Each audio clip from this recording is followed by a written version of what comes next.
Hey, Prime members, you can listen to Crime and Sports early and ad-free on Amazon Music. Download the app today. Rakuten is the smartest way to save money when you shop because you earn cash back at over 3,500 stores. Fashion, beauty, electronics, home essentials, travel, dining, concert tickets, and more. Your favorite stores like Lowe's, Levi's, and Nike pay Rakuten to send them shoppers. And Rakuten then passes on a part of that payment to its members as cash back.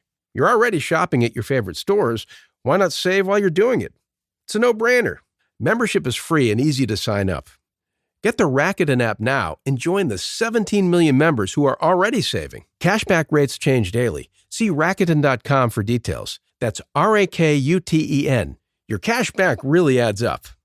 In the depths of an Atlanta forest, a clash between activists and authorities ends in tragedy. I'm Matthew Scher, and on my new podcast, We Came to the Forest, we expose the hidden truths behind a shootout that left one activist dead and countless lives forever changed. Binge all episodes of We Came to the Forest ad-free on Wondery Plus.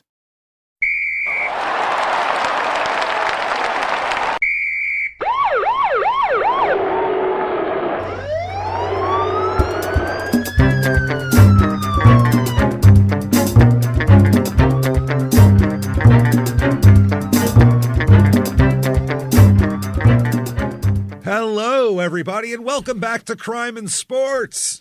Yay! Yay, indeed, Jimmy. Yay, indeed. My name is James Pietragallo. I'm here with my co-host. I'm Jimmie Whisman. Thank you, folks, so much for joining us today on another wild and crazy episode of Crime in Sports. And we're going to do a reboot today. Oh, boy. Another reboot because this is a guy that we did, I want to say it was like our 5th or 6th episode. Oh. Very early on. We're talking still in the apartment at the table with the bad sound and all that shit. So a lot of throwing cards. Yeah, and a lot of our listeners kind of skip those first kind of 6 months of it because the audio wasn't great because we just didn't have it. We were just recording whatever we could. Nothing. And also back then we were trying to make it an hour long, and this is a story that definitely can't be told in an hour. Oh, and there's so many more details that we got nowhere near in the first story. Okay. We're going to do Jayson Williams again, baby. Oh, terrific! Yeah, he's one of the bigger assholes too. He started a trend where we were like, wow, these guys are dicks. These fucking athletes who are criminals, like really put some stank on it. But before we get to that, definitely want to tell you to head over to shutupandgivememurder.com. Get all your merchandise. Get all your tickets for live shows as well. We will be in Minneapolis on September 20th at the State Theater. Get your tickets right now. That's going to be amazing. And then also virtual live show for Halloween. There we go. Get that one just like a regular live show, but you can watch it from anywhere on the planet. Enjoy, and you can have it for 2 weeks after we do it, too. So you can watch it as many times as you want. You can wait to watch it. Do whatever the hell you want with it. Shutupandgivememurder.com. Stick it up your ass for all we care. Yeah, that's our motto. It's our motto here at Crime and Sports. Stick it up your ass for all we care. Sit on it and swing your legs. That's right. Patreon you want. Definitely. Yeah. Patreon.com/crimeinsports. We're going to have some real fun stuff this week. Now, anybody $5 a month or above, a mere cup of coffee will get you so much more than that. Hundreds of back episodes you've never heard before. New ones every other week. One Crime and Sports, one Small Town Murder. You get it all over here. All of it. This week for Crime and Sports, really, really interesting thing. It's a guy named James Pud Galvin. Pud. And like the slang for a dick. Like slang for your dick and balls there, your pud. Yeah. And it makes it even funnier when you find out that he's the first steroid user ever in baseball in 1889. We're going to talk about what kind of pud juice they pumped into Pud, if it worked or not, and then kind of get into some more of like the early substances that were performance enhancing. Okay. So we'll talk about those. Then for Small Town Murder, let's stay in the old-timey land, and we're going to do another round of old-timey murders. Oh, yeah. Oh, I can't wait. Those are the most fun. We find crazy, disturbing old shit in newspapers, and they're so back in the day they were so detailed in the newspaper about it. It's hilarious. Address for fuck's sake. Oh my God, this person at this address had their face completely ripped from their bones. It was like, wow. So we'll talk about into a Foot Locker and stabbed her husband to death as the knife plunged in and out. Like, they're really descriptive. So that and more, patreon.com/crime in sports is where you get all that. That said, let's dive right into this because we got a lot of show. I think he's a tall man. I think he's too tall and too big to be held by one episode, probably. We're going to talk about Jayson Williams, Jayson. This is not white chocolate, not the annoying, overrated point guard of the late 90s and early 2000s. He essentially was just had the ball handling skills of the professor, but that's all. They allowed him to. But he was taller. The NBA. He was taller than the professor. That's why. Get a few inches on. Yeah, Randy Moss played with him in high school, so that made him. Is that right? Yeah, they played basketball together in high school. There's all sorts of highlights of him throwing alley oops to Randy Moss, which is fucking funny. But yeah, not that guy. By the way, he might be the most overrated player in the history of the NBA. Ever, right? Ever. It's because he was. Let's be honest here. It's because he's a white guy with handles, sort of. And but he was so sloppy, threw so many passes into the third row. Like, if you watch his highlight reels, they look amazing. He has some good passes, but the ones that connected. If you watch a game, you're like, Jesus, this guy's a mess. He's a fucking mess. Why don't you make some eye contact and establish the pass before you do it? Because listen here, Magic Johnson. You get a couple of fucking rings under your belt, you can start doing that shit, but you're not. You're putting it into the lap of the season ticket holders. Yeah, Let's stop this. Maybe that's why they loved him so much. You felt like you were participating in the game when he was playing. Hey, I caught a pass from Jayson Williams, too. Awesome. Everybody gets one. Yeah. This Jayson Williams, different, though. He's the center power forward Jayson Williams. Yeah. Big, giant guy. One of the most overpaid athletes in the history of the world. Here. Yeah, this guy is like when you talk about a guy who got a big contract and then just didn't give a fuck anymore and then everything else and got all this money. He's the poster child for this. Yeah. Just the poster child. So Jayson Williams will start out. Born February 22nd, 1968. Here. So he's much older than when we started. Oh, shit. We were talking about him before. He was still in his 40s the first time. He's only 8 years older than my mom. He's 8 years older than your mom. Your mom was born in 1976. Did you say 1968? Yeah, he's born in 1968. 8 years younger than your mom. I was like, your mom was not born in 1976 because you were born in like 1981 or some shit. So that'd be wild. She was born in 60. I knew you said you were a redneck, Jimmy, but I didn't think it was that serious, that severe.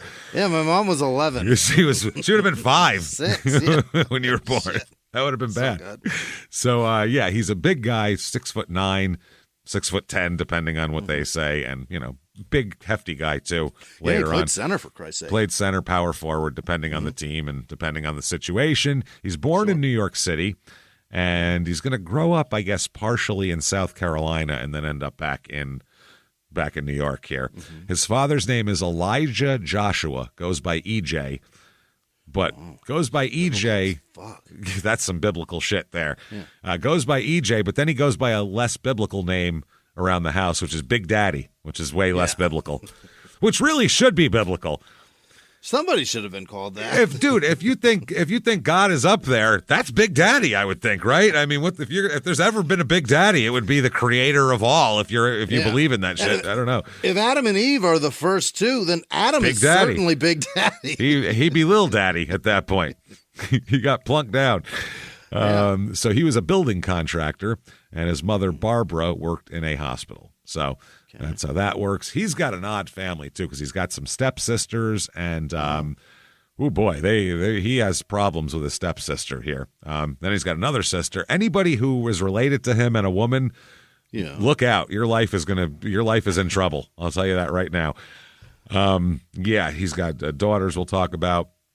It's a lot. Okay, so his mother, Barbara, worked at Governor Skilled Nursing Facility in Lower Manhattan, which I think is when they made, was that when Governor's Island still had a fucking hospital? Is that? Had to be, right? I guess, because they used to have a hospital on there, and I know now it's not, they don't do that anymore, so maybe. Jayson is, he's half black, and then he's Polish and Italian also. Oh. So I assume, I'm going to go out on a limb and say Big Daddy's the black guy. If I had to guess, I'm going to say that, that's probably how it is. So, interesting family, and you can understand kind of where he comes from a little bit, but one of those things where I feel like if you come up in an environment of assholes, at one point, if you get out of that environment and are shown something completely different and still act like that, it's on you at that point. Yeah, you're shown a better way, and you don't. Anything. Yeah, that's what I mean. Especially if they give you $100 million, it's like, listen, you've been paid handsomely to not be this. To take a fucking class if you have to. Just do whatever you have to do. But stop acting like this. Jesus Christ, stop acting like an asshole. So, like I said, his father is a building contractor. His father was from South Carolina, and his mom, I guess, is half Polish, half Italian, but identifies as Italian mostly. And, that culture dominated the whatever. And I think she's from an Italian neighborhood. So we got a South Carolina black guy with an Italian New York lady. That's the mix, which is a fun mix there. That's, by the way, a volatile mix as well. Certainly, yeah. It's a volatile mix. Those Italian girls don't take much shit. They don't take shit, and there's a lot there. Historically, like an older black guy from the South generally doesn't take much shit either. Especially, that's in the 50s and 60s we're talking about. He's not taking a whole lot. Those are two people that are gonna. They're gonna butt heads. A lot of backhands in this house. They're gonna butt fucking heads. Absolutely, that's gonna happen. You're gonna have to. Yeah. You need somebody. Someone's got to be a Midwesterner or something in the mix. You know what I mean? Somebody that just takes it? Someone's got to be the voice of calm, I suppose. Yeah. And with this relationship, there is no voice of calm. Somebody that just can be a piece of drywall and be cracked and fractured from time to time. Italians, we can't be mixed with a lot of different people because there's a lot of problems. It's a lot of domestic violence. There's a lot of but we like them and they like us because there's passion. Oh gosh, and we love hard. Yeah, but it's tough. It's tough. So I guess both sides of the family, neither of them liked it. Neither side of his family enjoyed this arrangement either. Terrific. The Italian family is like, I don't think so. And the black people are like, what the fuck are you doing? So it just didn't work.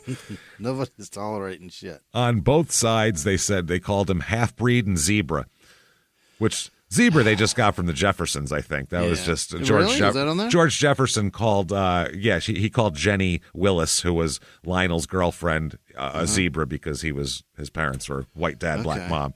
So when did Oreo start? Was that in the 80s and late 80s, probably? Yeah, probably when Oreos became more Murphy thing? Culturally relevant. I think Oreos started having the commercials and licking the middle and shit. Yeah. But at first, I think zebra was the main. Insult there. So he also had a speech impediment as well. Oh, that's not helpful. No, that's also not helpful. So if you're a big kid with a speech impediment and people are making fun of him, I guess his father was born in the South and moved to Brooklyn when he was 12. Is that right? Came up in South Carolina and then grew up, which that would have been a hard transition to go. It's a tough sell. Especially like in like the 40s or something to go from like the rural South, which was still, there wasn't electricity everywhere back then. You know what I mean? And then being dropped in Brooklyn where people were like, what's up, fucking hick, and probably beat the shit out of him and robbed him all the time. Y'all better watch y'all's mouths. Yeah, it's a totally different deal here. I guess his father once described how his mother, what was this? Oh, no, this is him. This is actually Jayson. One time, his mother once shot at his father. Oh, that's good. Yeah, Italian women are rough, man. This is never, ever for me. I know, I always knew better when I was a kid. And then chased him through the neighborhood with a butcher knife. Boy. I've seen both my grandmother and mother chase people with knives. So that seems really reasonable behavior for Italian women here. Jayson also says he was sexually abused as a child as well. Who'd you say did that? It doesn't say who it was. He was pretty vague about it, but it seemed like a neighborhood thing. I think maybe somebody in the neighborhood got to him, from what I can gather. A babysitter or like just a random. Did he give us sex? No, he didn't say anything. He said he was sexually abused was all he would say. So there might be more in his book, but I'm not giving this guy a dime. I'm not fucking paying him. I'm not reading. I will not give him a dime. This guy's such an asshole, and he has so much money, and he does not need mine. So fuck him. And I'm not much of a reader. I'm not going to start now. Not with this. This is not the thing to start with. So when he was 15, Jayson, his 26-year-old half-sister, Linda, got AIDS from a blood transfusion. Yikes, really? Yes, that is pretty fucked up. The fucked up part is the way she got it from the transfusion. Just talk about a fucking unlucky day, okay? Yeah. She was in the hospital in need of a transfusion because she was mugged and beaten with a hammer. Unbelievable. So mugged and beaten with a hammer, and then got a transfusion, which gave her AIDS and killed her. Oh, my God. Because she got it in 1983 when they were just, there was no anything. It was just, you were dead in a few years. That guy with that hammer had it. played the long game there. Wow, that is something. I'll kill you. This is the article here where he talks about it. They said his childhood ended one afternoon in an apartment stairwell on Manhattan's Lower East Side. He remembers the 2-block walk home from his junior high school. He remembers the panicked push through the police lining the hallway. He remembers Linda, his pretty 22-year-old sister, beaten, bloody, and barely conscious. Golly. He remembers his 2-year-old nephew, EJ, who had witnessed it all. Oh, that's fun. That's some Dexter shit there. Perfect. Police said a man hiding in the stairwell tried to rob Linda when she returned home from the store. He stabbed her 14 times. He stabbed her. Then forced his way into the apartment and beat her with a hammer so bad that it broke over her head. He broke a hammer on this woman. And yeah, I mean, I got a hammer I built a house with, James. I don't know that it's holding straight. You know, I mean, it's a strong hammer. To break a hammer on somebody, On a body? I got to assume it's the handle that broke. Yeah, it can't be the metal, you can't right? Shatter the metal. No. And was it just a random act, or was this somebody that he was trying to rob her? her? He was just hanging out in the stairwell, trying to rob her, and she didn't want to give it up, and that was that. Now Jayson said all she could tell me was he had blood all over his sneakers. That's all he heard his sister say. He said, I went into a rage. I took a knife out of the drawer and I went walking through the park looking for anyone with blood on his sneakers. So this story could have ended real quickly with this guy butchering some nobody who just delivered a litter of puppies in the fucking park. You have no idea. Wow. So his mother here also has had a lot of problems. His mother had more than a dozen operations for stomach cancer and other problems. Yeah, it's a lot here. She ends up really doting on Jayson because, as we'll talk about, pretty soon he's the only alive child that she has. Everybody else is killed. She'll do very well, huh? Keeping track of her kids. Yeah, Linda died 2 years after she was stabbed and beaten with the hammer. She died of AIDS. 2 years is all it took AIDS to get 2 her? years, yep. From a blood transfusion. I don't know if that was really kicked it into supply or what, but I mean, I realized that AIDS was probably pretty new then. They didn't even call it AIDS yet. They called it GRID. Gay. It was like gay-related intestinal disease, they called it back then. They didn't even want to admit the Reagan administration was awful at this. They wanted no part of it. They just said those dirty gays can fuck each other in alleys and die tomorrow. Literally, they didn't give two fucks. That's not political. That's factual. It's just the way it is. Grid. Yeah, it sounds gross. They really held back the AIDS research a decade, because of their not wanting to fucking look like they were being nice to gay people, because it was crazy that against somebody their evangelical asshole fucking followers. Crazy that somebody had full-blown AIDS. Full-blown. Didn't know it and was donating blood. Oh, they didn't back then. That's horrible. They didn't test for AIDS for a long time. What? That was shit. Nobody knew it was even what to test for. It was just. And then somebody that had full-blown AIDS still had a good heart and was donating blood. And then the people that were accepting this blood didn't have the wherewithal to make sure this is clean blood. I mean, granted, they probably didn't even know that was a thing. No, that you could just give. They didn't know how you got it yet. Still, I don't think blood transfusions, not anal fucking. Well, they wouldn't do research on it, so they had no idea how anything happened, because they literally refused to do any research on it, because that would look like you're pandering to the gays, and you can't have that. So no, can't have that when we're trying to save this lady's life. They didn't realize that. Oh, it's everybody. Oh shit, this is it just spreads easy that way. So this is all bankers on Wall. This is also bankers on Wall Street shooting fucking needles. Exactly, and so many people found out they had HIV when they started testing for blood. People will go to give blood and they tell them you have fucking HIV. They had no idea. They were like, oh shit, that's how they found AIDS, man. Yeah, and back then that shit was quick. I mean, it was not. Yeah. There was nothing they could do, so it was basically, a few years and you were dead. find a room. I don't know, man. When Magic Johnson duct tape it. When Magic Johnson said he had HIV, we all thought he'd be dead in 5 years. That was it. Yeah. Oh, Magic's going to die. That's going to be sad. He'll be all dead and withered away pretty soon. And so it's strange that he now owns a baseball team. It's just the rumor is he doesn't even have it. Ever had it. If you what was it? Just that was a PR stunt. Give me a break. No, not a PR stunt. It was false something positive. Like it was something about he slept with somebody that was very powerful. Get the fuck out of here. Somebody important to them. Get the fuck out of here. And they made him quit and say that he had AIDS.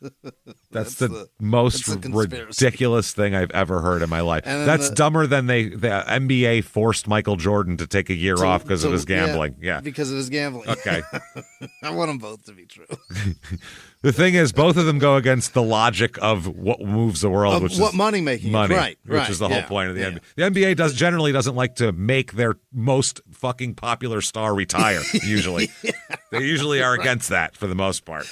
I don't give a fuck how hurt my feelings are. People. If that person is making me $1 billion, get out there and make that $1 billion, man. Who gives a fuck? Michael Jordan could have fucking been shooting fucking CeeLo while he was waiting at the scorer's table. He was waiting to go into the game after a timeout, and they would have been fine. He could have had money. Literally, him and the announcers could have been gambling. They wouldn't have given a shit. Are you joking? Fuck, man. I still want it to be true because it would make it so stupid. 1, 2, 3, motherfucker, pay me. 4, 5, 6, bitch. No, so yeah. Anyway, that would be amazing if it was true, wouldn't it? That'd be the greatest unbelievable conspiracy ever. But anybody that has AIDS or died from AIDS and if that exploitation of that disease, those people would have a lot to. You'd want to beat the living shit out of Magic Johnson. That's true. That's true, but actually not, because there's a lot of people that are alive because of Magic Johnson. Yeah, because that made it. Oh, it's okay now. Everybody gets HIV. Now we should be nice research to the shit out of this. And also, I don't think anybody that wealthy had gotten HIV the time where they were actually researching it, where he had experimental drugs and all that shit, where other people weren't getting that shit. So. Right. There's a lot of people that died of AIDS in the 80s that didn't, claimed it was cancer and shit like that. I've never seen a sit-down, all honest, God's honest truth interview with him where he's just, I want him to fucking just say it all. I fucked this one girl, man. She was dirty, and I knew it. I knew it when I seen her, and I said, listen, I smelt it, and I said, damn it. I said, Irvin, tonight is not the night, but damn it, sometimes little magic is what I call my man down there that makes me do things. He was just like, no, Magic. You know what I'm saying? Like, it's 2:30. The lights are on, man. We got to get out of this place, and she's the only one here. So let's do it.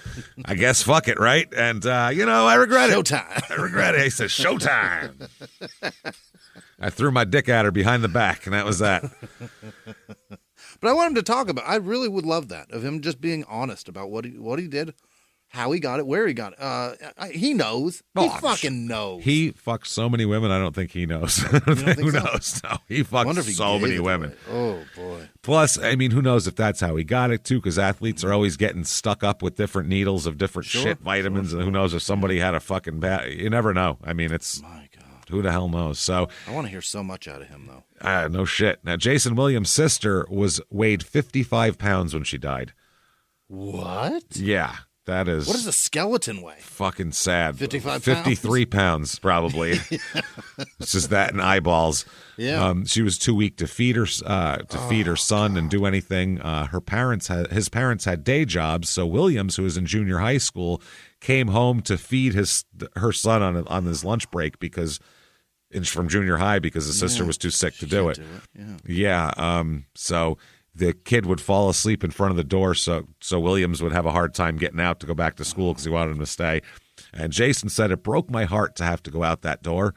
He said that the night Linda died, Jayson had promised to bring her a burger and a milkshake, and when he came in the apartment, he realized he forgot the food, so he ran back out, caught a subway, and went 40 blocks to a McDonald's, which is a long way. That food's going to be fucked by the time you get it back. In New York? Oh, boy. Yeah. He said, I brought it to her like I promised, and the next morning, someone knocked on my door, and I knew she was dead.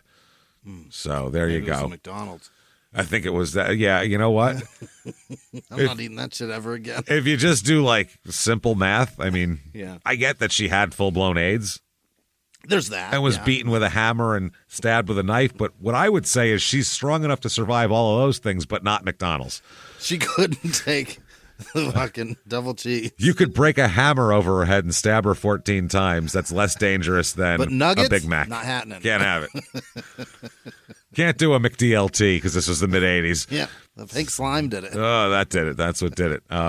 So he said that later on, he'll write that when the day that the guy who beat her up and stabbed her got out of prison, Jayson said he cornered the man and pointed a gun on him, but decided not to kill him and just ended up letting him go. I can't believe New York let that guy out ever. Yeah, well, he didn't kill her. Yeah, but he tried. The hammer but broke. That should be an aggravator, right? I mean, Christ, he probably, even if he got 15 years, he'd be out in 5. I mean, you know, savagery alone. That's Jesus. fucking wild to just jump someone and stab them and beat them with a hammer that hard. Yeah, but I mean, in the end, it's still just the charge it is. So he ends up going to New York's Christ the King High School.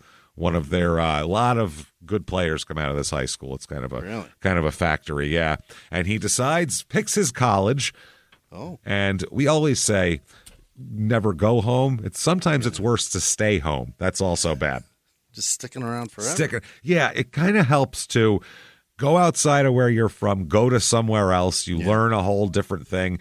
He goes to St. John's, which is in New York City. They play at Madison Square Garden. So I guess it's not going home if you just never leave. You never leave, yeah. Which is rough because now you have everybody you ever knew is there too. So you can't just kind of concentrate on your experience and your play and your game and your schoolwork, quote unquote, if you're interested. They're all a witness to the fantastic luck and life you're having. Exact that too. Yeah, if you're gonna people that are around there. So 87-88 St. John's. They're Lou Carnesecca is the head coach, and they're 17-12. 17-12 over here. They go is he related to Jeff? Jeff who? Hornacek. Carnesecca. He's definitely not related to no. Right. Lou Carnesecca. No. Is everybody with a sec related? I think they're all related. No, Lou's pretty Italian, and Hornacek is the least Italian person I've ever seen, so I don't think that works, probably. Right. NCAA tournament, they lost in the first round to Florida. So they made the tournament, though, with a 17-12 record, which is great. Pretty lackluster there. Looking at this team, nobody really standing out as any other real stars on this team here. But he's attending St. John's at this time, and his sister Sissy ends up dying of cirrhosis of the liver. Wow. Yes. How old was she? That not much older, in her 20s. My Christ. At that time, his mom is also in and out of the hospital battling her stomach cancer, having a bunch of shit like that. It's got to be environmental, right? I don't know. I think it's bad luck, bad genes, bad something. Jeez. So that summer, he's a college freshman, and he ends up taking care of the kids. EJ, who is Linda's kid, and nephew, Monique is Sissy's daughter. So he watches that. Now he's got custody of them. So St. John's must have been fucking hooking him the fuck up, is what that says to me. Right? Yeah. Well, in the 80s, too, it was like unmitigated. They just, just throwing money at people. Here's a suitcase. Come play at St. John's. So he would get up at 6 a.m., take EJ to school in Manhattan, drive home to Queens, get Monique off to school, then drive to St. John's to go to class. Sweet Lord, that's single dad shit. Yeah, after school, the children would attend his practices a lot of times at St. John's because they had nowhere else to go. So he said there wasn't a lot of time to really be depressed about anybody dying or being sick. Behind the closed doors of government offices and military compounds, there are hidden stories and buried secrets from the darkest corners of history. From covert experiments pushing the boundaries of science to operations so secretive they were barely whispered about. Each week, on Redacted, Declassified Mysteries, we pull back the curtain on these hidden histories. 100% true and verifiable stories that expose the shadowy underbelly of power. Consider Operation Paperclip, where former Nazi scientists were brought to America after World War II, not as prisoners, but as assets to advance U.S. intelligence during the Cold War. These aren't just old conspiracy theories. They're thoroughly investigated accounts that reveal the uncomfortable truths still shaping our world today. The stories are real. The secrets are shocking. Follow Redacted, Declassified Mysteries on the Wondery app or wherever you get your podcasts. You can listen to Redacted early and ad-free right now on Wondery Plus. A few miles from the glass spires of Midtown Atlanta lies the South River Forest. In 2021 and 2022, the woods became a home to activists from all over the country who gathered to stop the nearby construction of a massive new police training facility, nicknamed Cop City. At approximately 9 o'clock this morning, as law enforcement was moving through various sectors of the property, an individual, without warning, shot a Georgia State Patrol trooper. This is We Came to the Forest, a story about resistance. The abolitionist mission isn't done until every prison is empty and shut down. Love and fellowship. It was probably the happiest I've ever been in my life. And the lengths we'll go to protect the things we hold closest to our hearts. Follow We Came to the Forest on the Wondery app or wherever you get your podcasts. You can binge all episodes of We Came to the Forest early and ad-free right now by joining Wondery Plus. Yeah, Jason said, I think I would have been in jail if it wasn't for EJ. I maybe would have done a lot of bad things and wanted to hurt people, but because I believed that the Lord had hurt me by because I believed that the Lord had hurt me by taking my sisters. So I'm going to pay him back here. He was known as a very physical player on the court, kind of a. Right. But I mean, also if you're growing up there, that's the playground style. So. Yeah. But New also, York playground style is full of elbows. It's just a lot. You got a sister that was savagely beaten and then got angry. AIDS and died. Then you got another one that died, and you got to take care of 2 kids. You're a single dad that these aren't even your kids. He's probably got some rage pent up. I would assume a physicality bit. is no problem. And he's a big guy, too, so it's something that he can be successful at is being physical because he's so fucking huge. He's the only player in Big East history, the conference that he played in there, to be suspended twice for fighting. Oh. Only guy ever to do that. Mad. Yeah. He also once spent 3 hours in a Providence, Rhode Island jail during his time for throwing a folding chair at a fan who spit on him. Oh. So he's got some anger, man. He's got some anger. Why are you spitting? What are you doing spitting? Scummy thing to do. He played in 28 games that year, his freshman year here. Looks like he was 9.9 points and 5.1 rebounds. Only played about 23 minutes a game, so, coming in. 88-89, they're 20-13 St. John's, so a little bit better. Malik Sealy's on that team, by the way. Remember Malik Sealy? Did I say he was dead? Yeah, I think we went through. Is dead. I think he is dead. Yeah. He had. I got to apologize to somebody. Who's the other guy? I don't know. that I always say. I don't know. Not Sealy. Also, Terrence Mullen on this team. I wonder if that's Chris's brother because Chris Mullen went to St. John's too. A couple years before that. I wonder if Chris has a brother named Terry. I bet he does. Oh, Terry, maybe. Terrence, whatever. But Mullen, Mullin, same as Chris Mullen, and they're both. I mean, he's a New York guy. He went to St. John's. It wasn't plural Mullen? No, Chris Mullen, not Mullins. Was it just? Yeah, it's just Mullen. Okay, definitely. This is when his sister died is during this season. So let's see. This year he played 33 minutes a game, and he's up to 19.5 points, 7.9 rebounds. So now he's 20-8 basically, which is pretty goddamn good. 89-90 St. John's, 24-10 this year. Wow, kind of crushing it here. They go to the tournament. They win in the first round against Temple, and then lose to Duke in the second round, which Duke was really coming into their own at that point there. So, good team, though, not bad. This year, he looks like he only played in 13 games for some reason, and he has 14.6 points, 7.8 rebounds a game. But he's in the NBA draft. Yeah. So his junior year was his best year, junior year.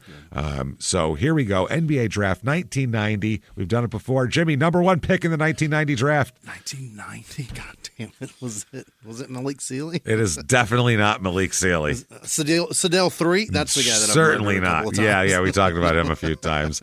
We've done an episode on 1990. Him. Todd Day was in that, wasn't he? I don't know if 90, maybe 91 for Todd Day.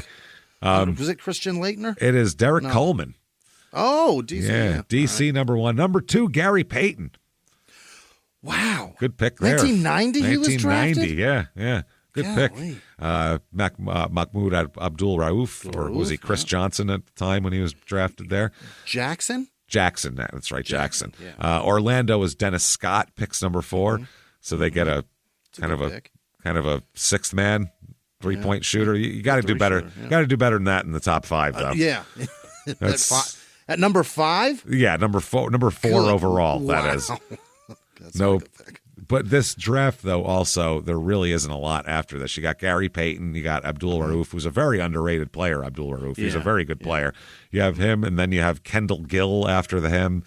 Yeah, sixth man. Decent, but a lot not of sixth great. man. Felton Spencer, Bo Kimball, Ramil Robinson, Loy Vaught. Remember these guys? Loy Vaught? Yeah. Yikes. Terry Mills, Jared Mustaf, who we've done an episode on. Mustaf, D. Brown, the dunk contest winner there. Yeah, he's good. Yeah, he's good. But, I mean, Dwayne Coswell. These are all kind of second, third-tier players. There's nobody really that Tony Kukoc, though, was taken by Chicago at the beginning of the second round. So that was a smart thing that paid off later on. One of the first overseas players drafted, huh? He was one like Detlef Schrempf. There was him, and then you had everybody wanted Sabonis forever, but he was like tied up with the whatever communist country he was fucking in, Lithuania or some shit, Czechoslovakia, whatever the fuck it was. But once the fucking Berlin Wall fell and all that shit, then Portland was able to get him. He could come over when he was old and he weighed like 340 pounds, but he was still a good player.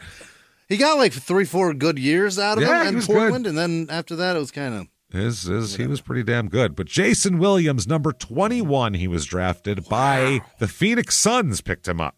The first round. First round, number 21 overall. Phoenix Suns pick him, which is not something that I... Did he even play? Nope. His draft rights were traded by the Suns to the Sixers for a 93 first-round draft choice. So there you go. I think they probably got Richard Dumas with that, if I'm not mistaken. 93 probably. I think they might have gotten Richard Dumas with that. So anyway, he was drafted there, and he said that he didn't want to sign because he didn't want to leave his family. Oh, so it was his doing, huh? Yeah, he said he didn't want to play with the Suns because he didn't want to go that far. Philly is far, drivable to New York. I mean, it's an hour. Boy. It's an hour and change. You can commute there. He said that he has relatives in Italy from his mom's side, and he said he discovered that if you have Italian ancestry, basically it's like to your great-grandparents, you can just get Italian citizenry if you want. Dual citizenship. You can do that, yeah. So I didn't know. I could go get Italian citizenship tomorrow. I had no idea about that. So you could have dual. You could, dual or whatever. Or you could switch. You could just be there if you wanted to. I don't know why you do that, but you could do that. Never. Yeah. What am I doing there? So it's too fucking hot there. That's why we came here.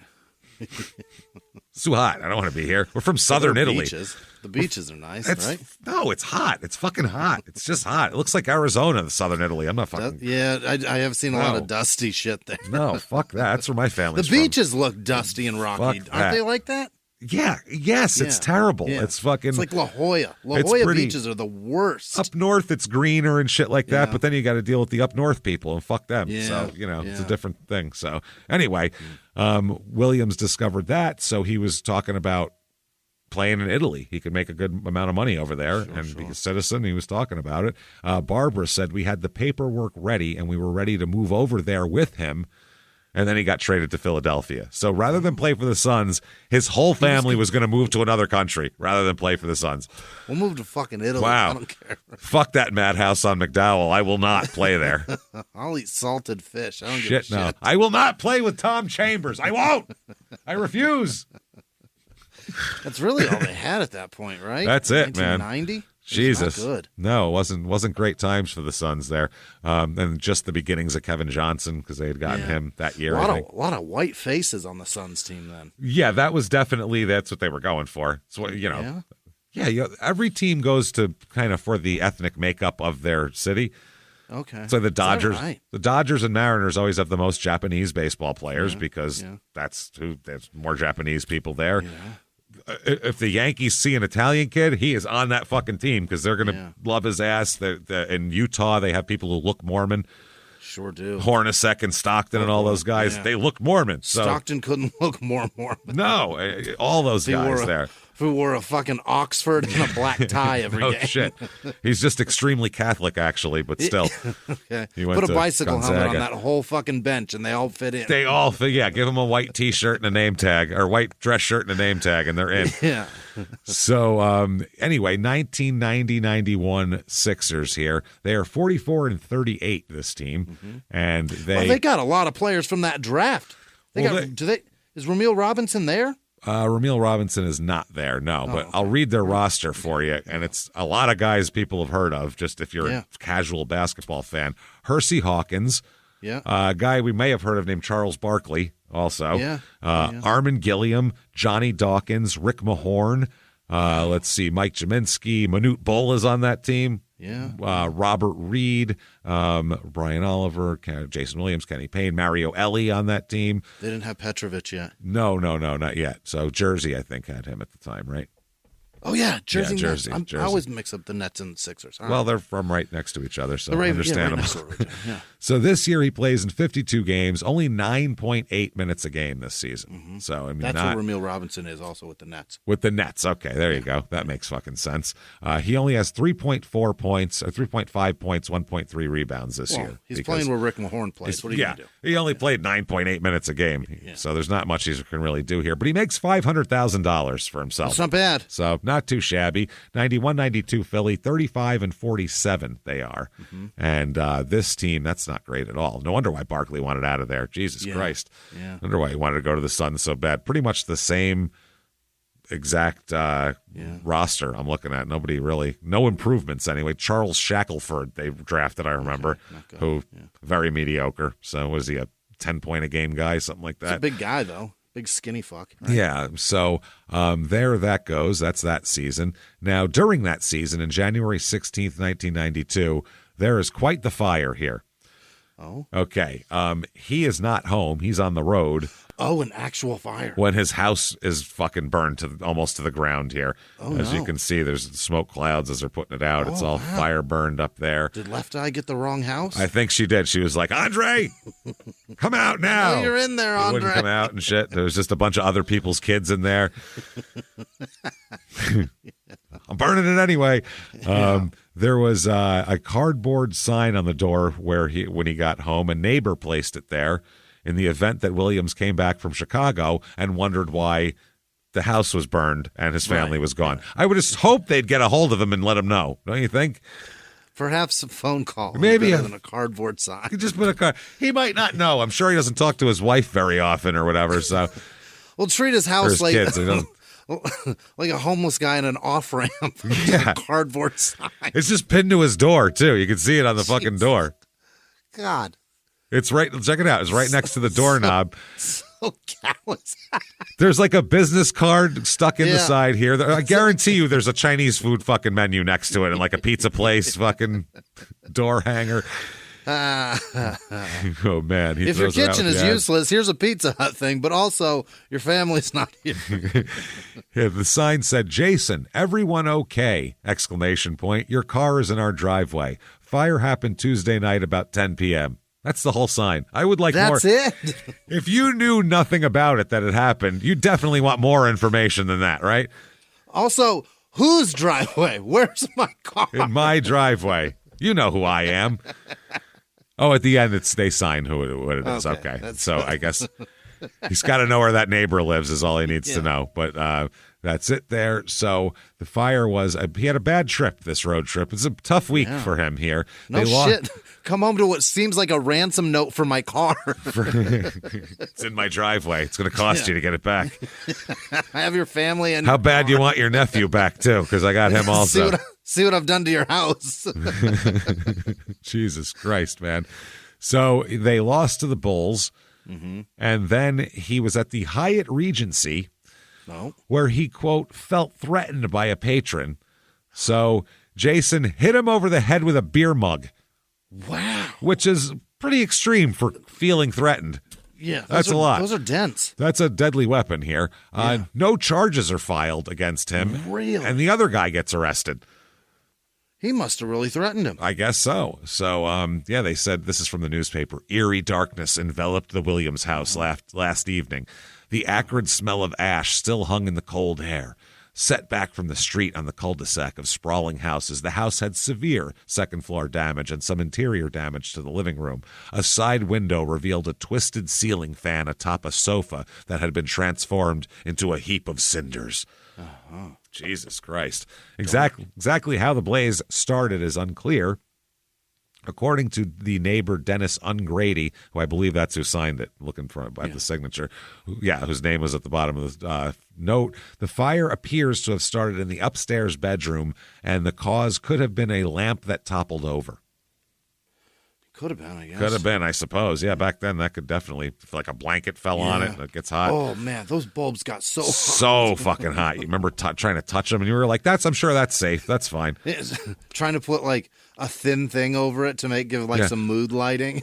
Nope. Then there's smoke. And there's flames. Can't do that here. So I guess visiting Williams in the house when the fire started were his mother, there, and she had an injured leg, of course, to make it harder to get out of a burning house, and also the adopted son, EJ. Nobody was harmed. Now, uncertain where Williams had they didn't know where he was. They just said he went to New York with his family, so they don't know. Ungrady, the neighbor, said Williams visited the scene upon returning to Chicago, and he was like, thank you for that note. That's really fucking helpful. I was wondering where my car was. Ungrady, that sounds like... Ungrateful. I am not Grady. I'm Ungrady, as a matter of fact. So they said that Williams appeared to be in shock. The neighbor said he was just very upset. He said, thanks for helping get my mother and son out of the house. They said Ungrady became aware of the fire when his son Stephen received a call from EJ next door, who's 12.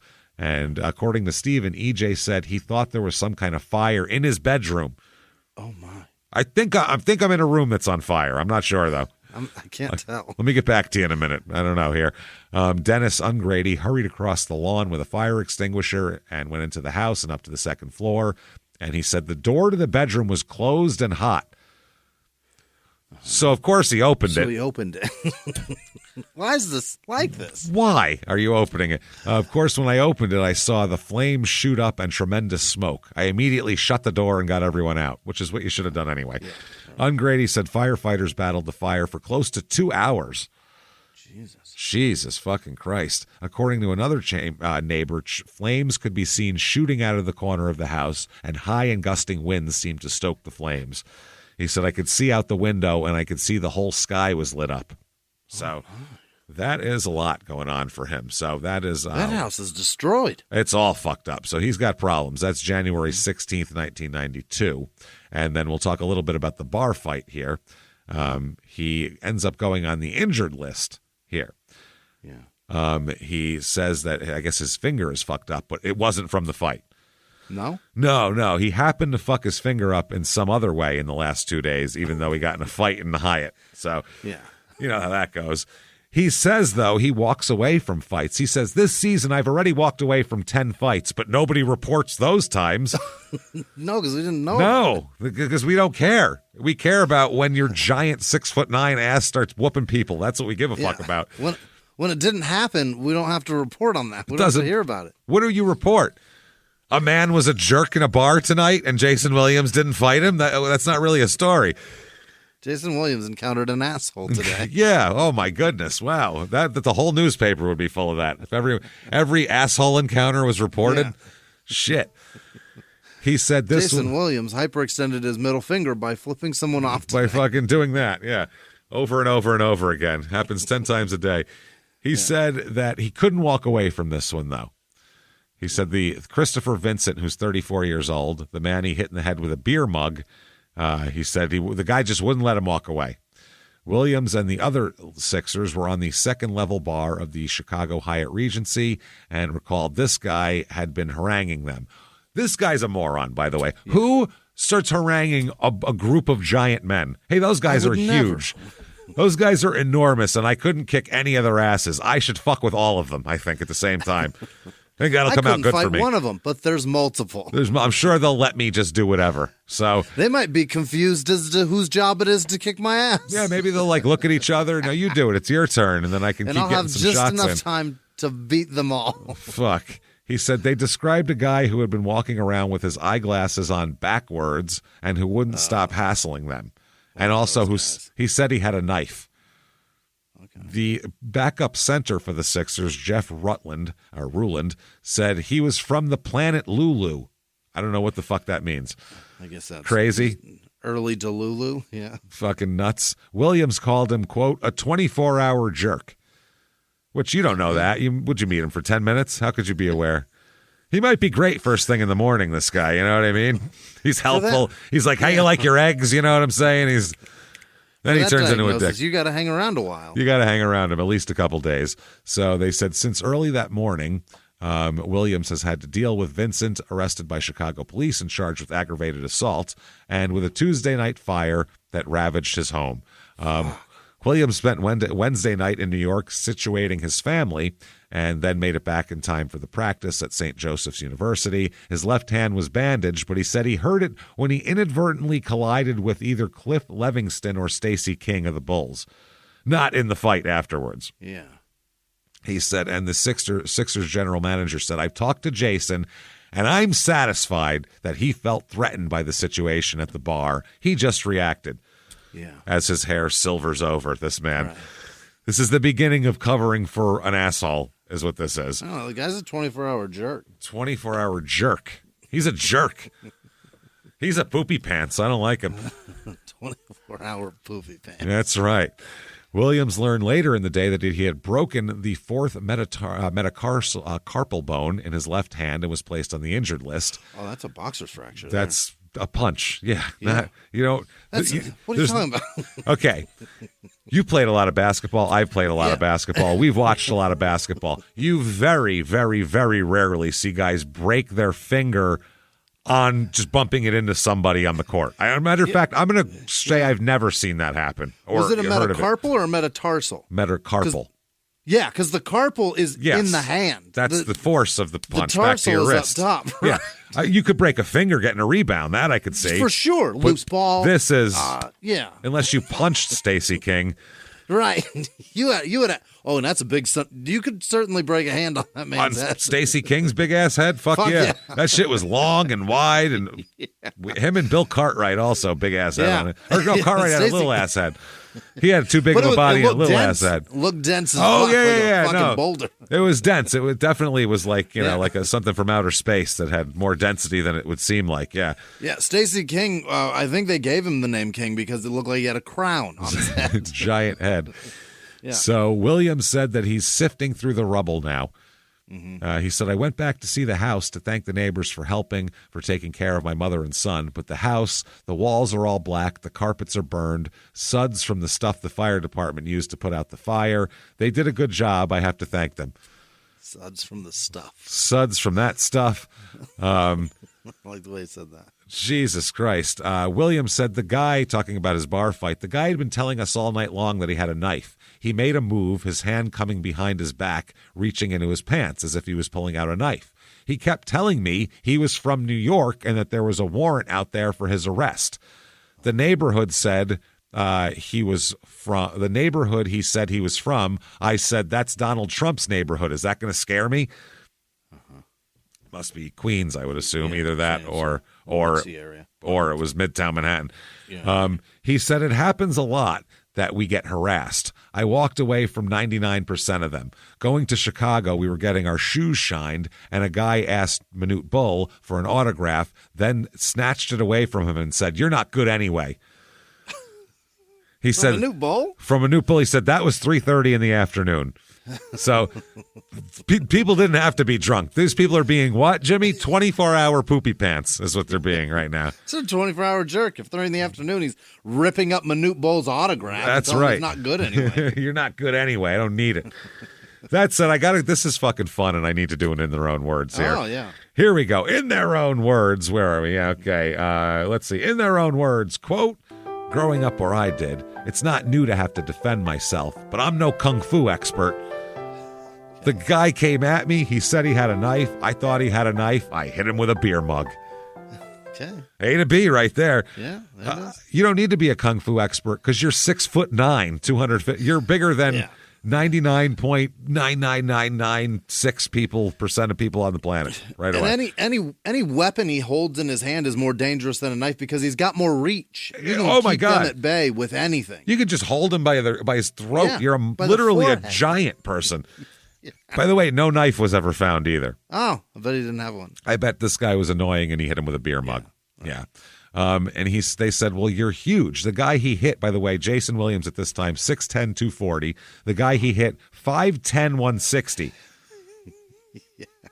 I mean, they said, why'd you use a fucking beer mug if you did that? Yeah. He said, quote, I wanted to make sure. Okay, that'll do it. You should have shot him then. What the fuck you stop at a beer mug for? He said he had a knife, not a basketball. If I punch him, how do I know one punch is going to keep him down? I don't know, because you're 6'9" and outweigh him by 100 pounds. Good point. Yeah. You know? Yeah. I would say that would probably be it. You got almost a foot and 100 pounds on this sumbitch. If you put me up against somebody who is 5'4", 100 pounds, I'm going to destroy him with a punch. Like I'm going to knock him like over sideways, like from he's fucked, man. There's just not enough body weight. Don't give me something dense like a beer mug. Beer mug of all things. On a guy 4'9". Yeah, Jesus Christ. Take that. I will explode him. Take that. What are you going to do now that your horse is outside? Now what are you going to do? Who's going to race it tomorrow, huh, motherfucker? Yeah, put me up against a guy that's 4'9", and I'll bet you his dad will be right behind him saying, "Don't you hurt that child." Hold on. Don't you hurt that child. If his dad is the same size, if he made an adult. Don't you hurt him. He said, how do I know one punch is going to keep him down? I did punch him afterward. Hit him till he submitted.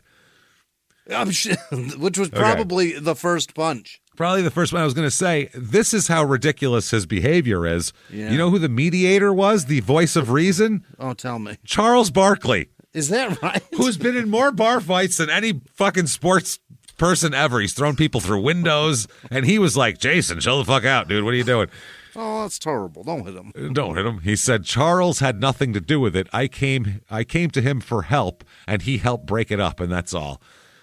Wow. Williams said he sent word through people who were with Vincent in the bar that he would be willing to patch it up. He said, I told them, I guess this is before, oh, no, this is after, because he said, I told them I'd even be willing to pay for his doctor bills. Unfortunately, he doctored himself by coming at me.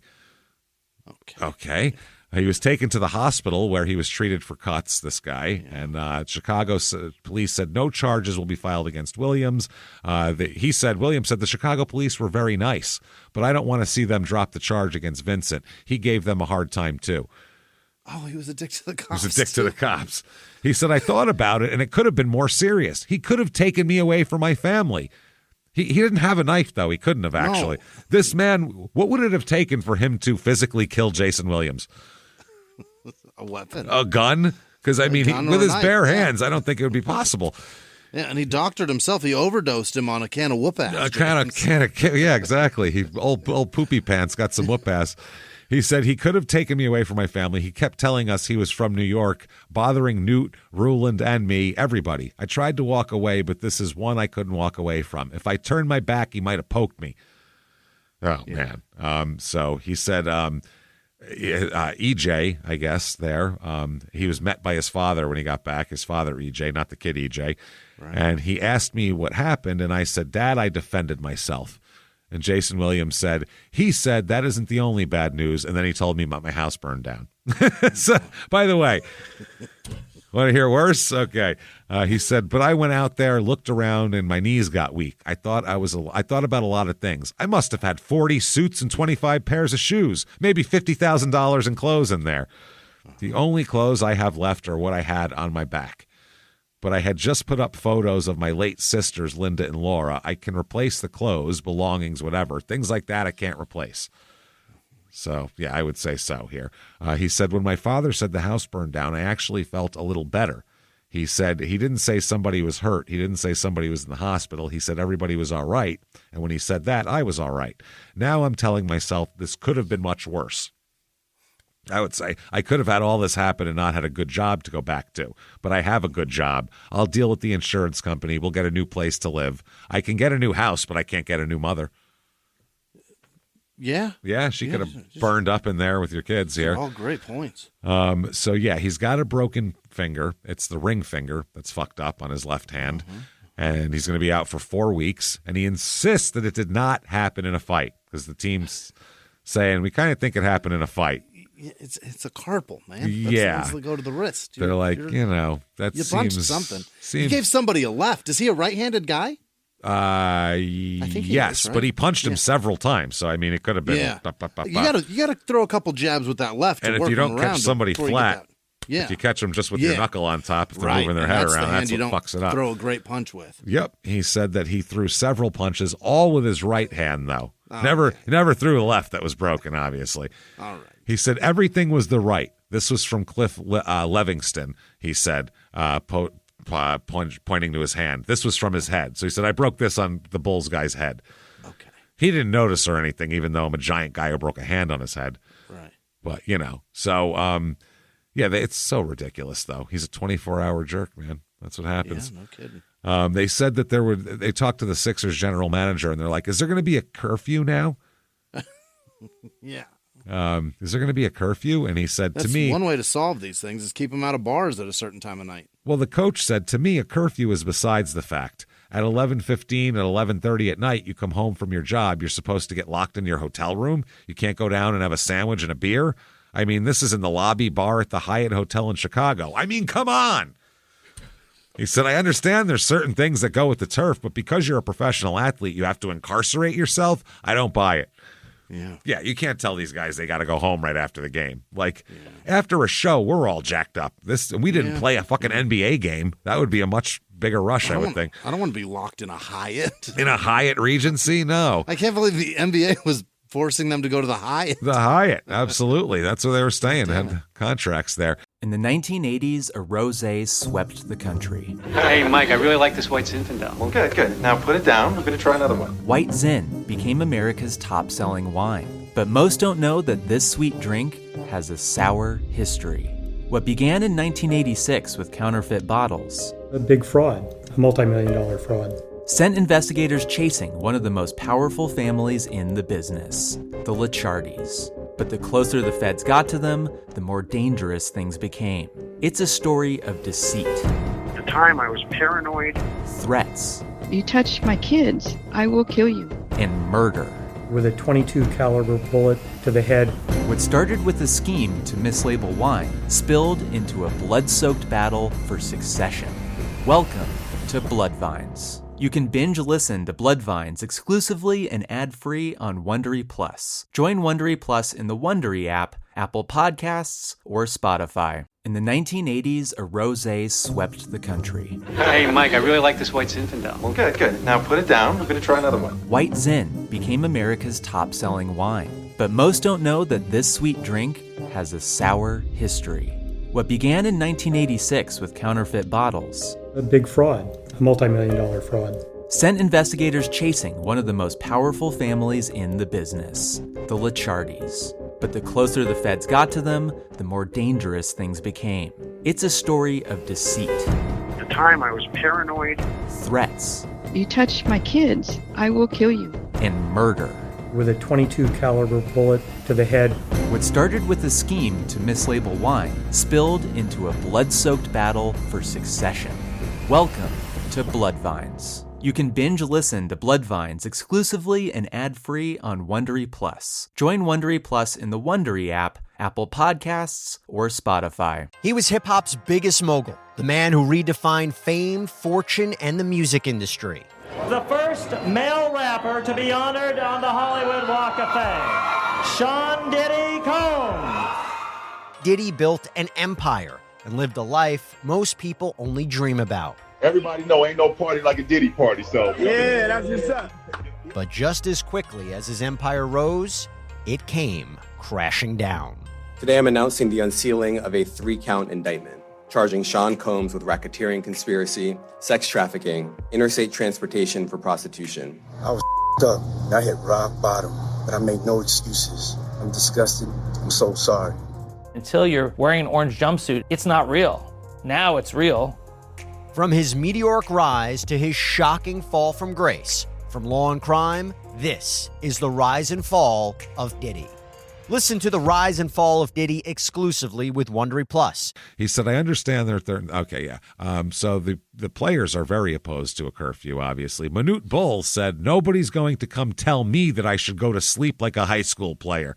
I'm going to go to sleep at 11 o'clock. That's bull. Wow. And Barkley said, we don't have any curfew. And they said, should you? And he said, no. I've gotten in one fight in 8 years, and now all of a sudden I can't go out.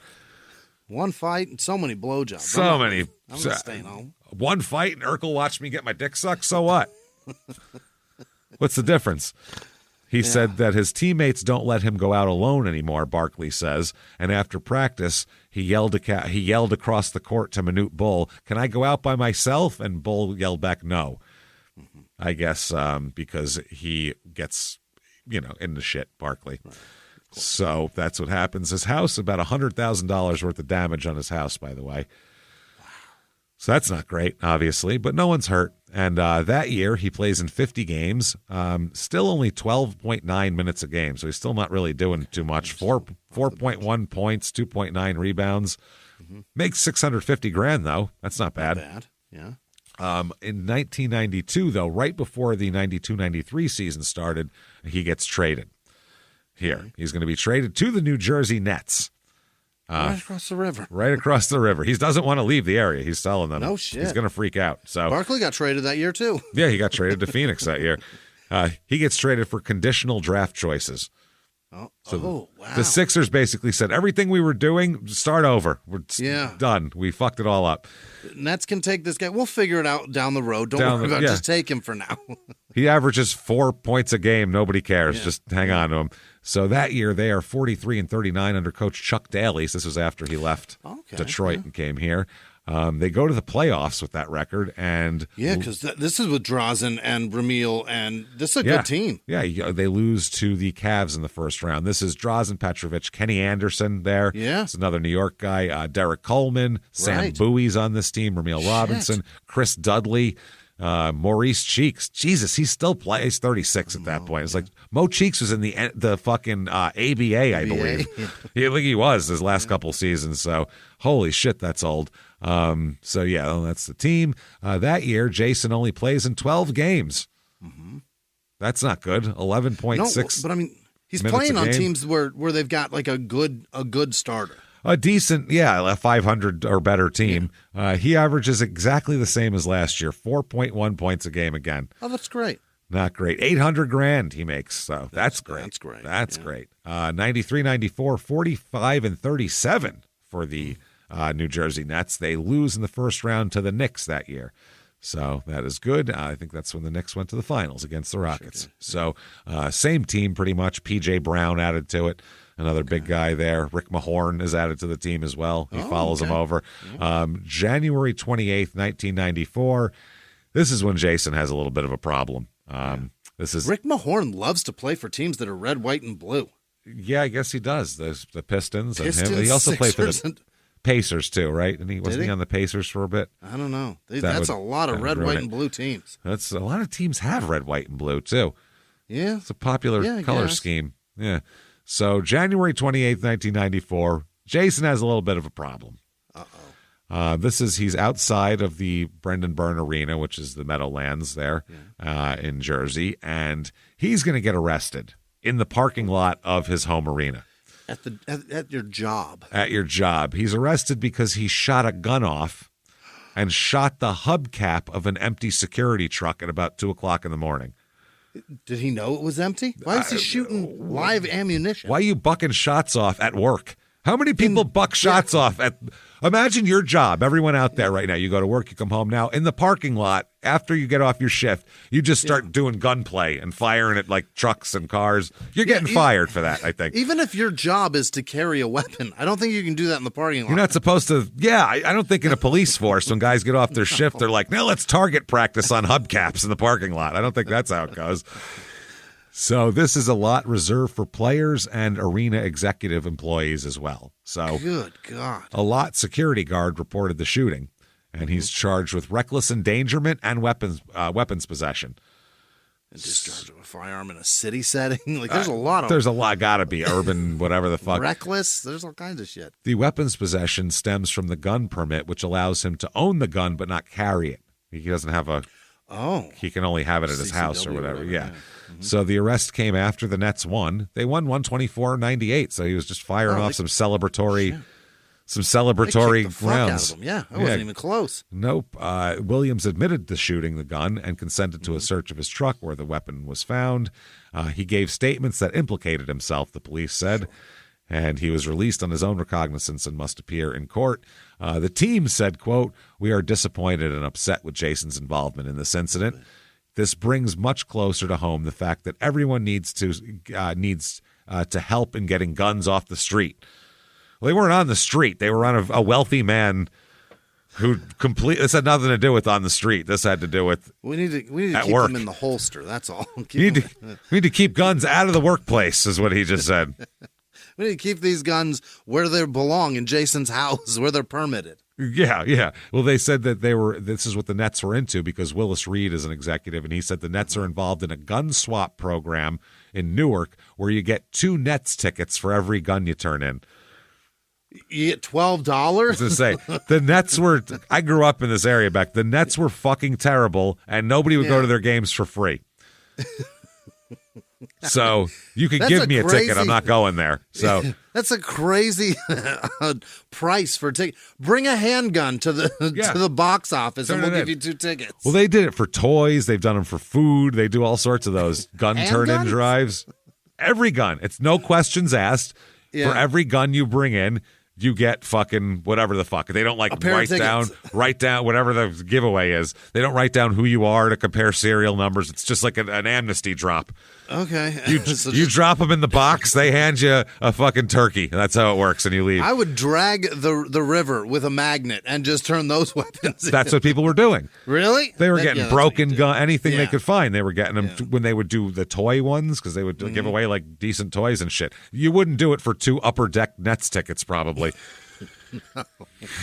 I'm not doing it for fucking 3rd level Nets seats. No, thank you. I can't even see Derek Coleman from up here. Fuck this. He's huge. Yeah. His head is a watermelon. Hey, I can't see Derek Coleman sucking from up here. What's happening? So can't see Derek Coleman being a fraud. being a giant, huge-headed frog. He looked like if Charles S. Dutton got blown up with fucking air and lard, and they were just like, bigger. Keep going. Even Keep going more until his skin gets lighter. Exactly. Keep going. There we go. It's stretching. I can see it. It's lightened up by at least 2 shades. So he pleads not guilty to reckless endangerment charges, and he said that what upset him most, however, is that an intermediate school class was visiting court the day he was arraigned. Oh, really? So there was a class that was like, oh, this is the court system. This is like how America works. And he's like, fuck. And so there they all see there's Jayson Williams from the Nets. Yeah. So he says he does charity work with children and was trying to be a role model. Well, maybe don't buck shots off in a parking lot. That'll help. He said this teacher had the kids write a bunch of nasty letters to the Nets about me. A bunch of letters in crayon saying what a cunt he is hilarious to me. I thought I was innocent until proven guilty. Well, the kids aren't the jury, so don't worry about it. They have nothing to do with. They play no role in the Justice Department. No, he said, I'm no angel. Nobody in the NBA is. Well, okay. Everyone's a scumbag, apparently. Well, that's Jesus, Jayson. Jesus. Shut up. I try to do the right thing. There's guys going, damn, dude, I hold my shit together. I keep my shit secret, unlike you bucking shots off, hitting people with beer mugs. I'm and a shit. good father, Jason. Shut up. Jesus Christ. I keep all of my cheating, philandering of any kind, other kids, criminal activities. I keep it all under wraps, Jason. I don't need your bullshit right now. Nobody's an angel? Don't blow my... Nobody in the NBA is. So he's going to plead innocent here to these charges. And by the way, it's a 40 cal he was firing off. Wow. So that's a pretty good report on that one. It's not like no one's going to hear it. You know what I mean? Oh, that's a boom. Yeah. It's not getting mistaken for a firecracker. Whereas it's just a step below the 45. Man. Yeah, it's big. So they said whatever happens in this article, Williams needs to be disciplined by the team, which says it will mete out punishment after the case is decided. Never mind that the Nets are involved in a Guns for Tickets program and were highly embarrassed by the incident. It came to light on arguably the biggest day in their history when Kenny Anderson and Derek Coleman were named All-Stars. Oh, shit. Jesus Christ. The fact is, Williams should know better. He's a gun collector, an avid hunter who first fired a shotgun at the age of 10 and a regular at ranges. Keep that in mind for later. Oh, my. When later on he acts like he doesn't, he's just, the gun slipped or, I'm not that, like, he is extremely familiar with weapons. All sorts of weaponry here. So he said, I've got many guns. I don't have too many handguns, maybe 2, but I've got a lot of shotguns. I go pheasant hunting a lot. Maybe 2. How do you not know how many handguns weapons you own? Especially if it's under 3. You probably know the exact number, right? I could see. I don't know if I have 14 or 16. Like that would be okay, but I don't know if I have less 4 than 3 or 1. Yeah, What? There's a difference, and you probably know. He said that he wasn't using the truck for target practice. This is funny. Word has it he's taking the rap for a buddy who accidentally fired the gun. Like, you listen, you'll get in trouble, but, let me take the rap because I won't get in trouble. Meanwhile, he's the guy who's going to be it wouldn't be in the newspaper if the other guy did it, which is great. I don't know if he thought maybe he could get the cops to just go away because he worked there. Maybe. He said, I'll tell him I did it. They'll go away. A buddy that doesn't work for the Nets accidentally fired a round, or the guy that works for them? The guy, a buddy of it. Either way, why is your fucking gun out and safety off in the parking lot of the Nets facility? For what? Why is that loaded weapon with one in the chamber? Why are you doing that? Why is it here? And no one said it accidentally went off, really. They said he accidentally fired the gun. His buddy did, but I don't think so. They hit a hubcap. I feel like it was center punched a hubcap. Yeah, that seems like an aim, man. He's a pretty good shot, I think, is what that says here. So they said, whatever happened, this is the last thing Williams needs. If he's at all interested in developing into a halfway decent player, he should spend less time at the firing range and more time in the gym. Right. By the way, he would end up, those charges are dropped, so no criminal charges again. Oh, that's nice. So he's very, very quickly learning there are no consequences for his actions whatsoever. Not even monetarily, not with the team, not with anything. It's just there's a couple of articles where a couple people say he's a bad guy, and then he moves on with his life. That's it. So April 3rd, 1994, Williams said, I've heard people say that I act like a big kid and that I need to grow up. I think part of it is that a lot of times I couldn't act like a kid when I was younger. Oh, he had his childhood robbed. Yeah, so, dad. Now you have to have middle-of-the-night gunplay. Yeah. Obviously. I want to drive go-karts. That would be better. Like, he's like, now I decided that I'm going to go fucking get to play mini golf whenever I feel like it or whatever the fuck. Yeah. What 12-year-old is sitting out there firing rounds in a parking lot at hubcaps? You know what I missed? I missed when I was... That time in every young boy's life when you just go out in the middle of the night and just indiscriminately fire weapons at strangers' cars. Every kid has had it, and I just missed it, and it's not fair. May or not be occupied. We don't know. I feel like it's unfair. I didn't get that part of my childhood that all the other kids got. I had to feed an AIDS woman McDonald's. This is not fair. I had to get a milkshake 40 blocks without it melting. This is tough. That's tough. So, he says, off the court, there is little doubt he has done the best he can by his family. Though he has an apartment in Hackensack, Williams spends much of his time in South Jersey with EJ and Monique. He built a full-size basketball court in the yard for EJ and has a swimming pool for Monique. Next year, Monique plans to attend St. John's. Williams said his goal is to see both of them through college. He said, though, quote, sometimes I don't believe I deserve to have all this, and my sisters are not here to share it with me. I get depressed. I still miss them. Understandable. Perfectly understandable. Then, May 2nd, 1994, he and Derek Coleman are accused of being in a fight again. Oh? Three Manhattan teenagers alleged that Coleman and Williams were among a group of men who fought with them outside of a bar in Chelsea in Manhattan. Good Lord. They're not in a fight with each other. They were on the same team fighting against children. Yeah. Well, he didn't get to have it. Remember those days that you would have a rumble with teenagers? Yeah, I didn't get to have that. And neither did Derek Coleman. Yeah. So the two of us. We're living our childhood dream. Got together. All fucking 13, 14 feet of us decided to get together and have some fun. You know what I mean? Well, it was robbed from us when I was murdering my sister with America's favorite French fries. Totally robbed her.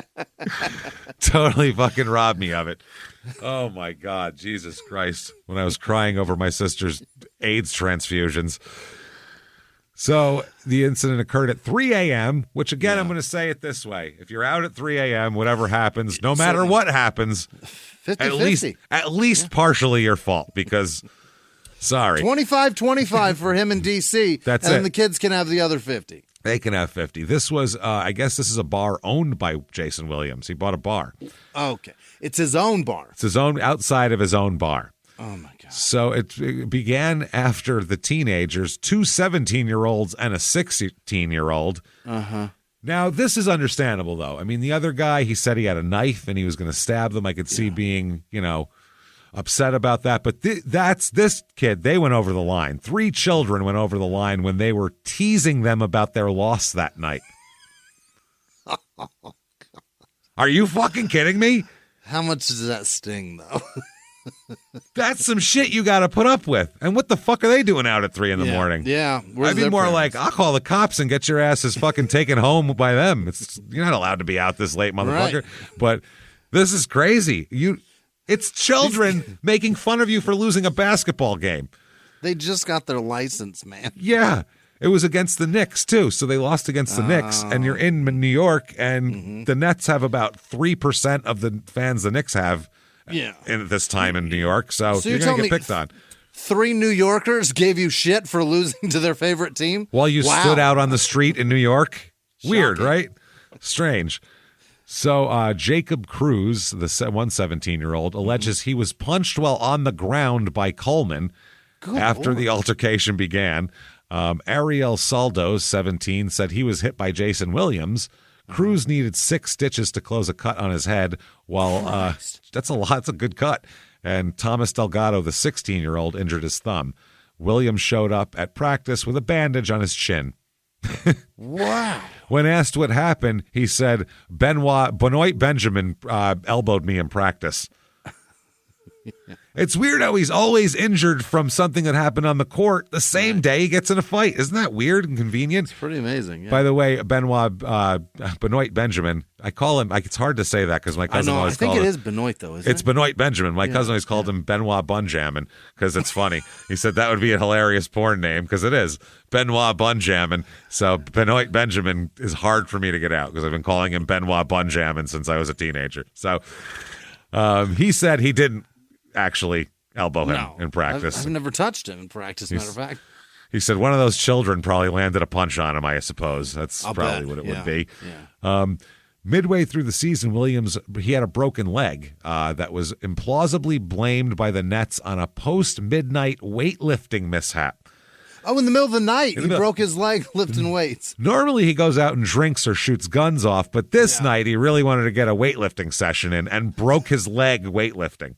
Wow. A healthy man in his mid-20s in the physical peak, really, of anyone on earth, broke his leg while weightlifting at 3 in the morning.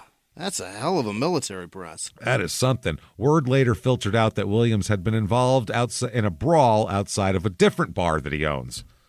He has multiple bars? Multiple bars. He's also involved in a fight earlier this season, late-night incident where he got the shooting happened there. Mm-hmm. Coleman and Williams have not been charged, but detectives from 10th Precinct have made an arrangement to speak to them later this week. Wow, so nice to be rich and famous. We'll get around to it. Imagine if me and you, standing outside a bar after one of our shows, beat the shit out of 3 teenagers. Do you think they'd be like, we're going to make an arrangement to speak to you later in the week? Or would we be in handcuffs till Monday morning? They're not taking it as cavalier as the 76ers do their trade of Jayson Williams. No. We'll discuss it later. Just fuck it. We'll get to it later. No, I'm sure we'll be in a chair fuck. right then. That is wild, man. So they end up being charged. Coleman pleads innocent in assault here.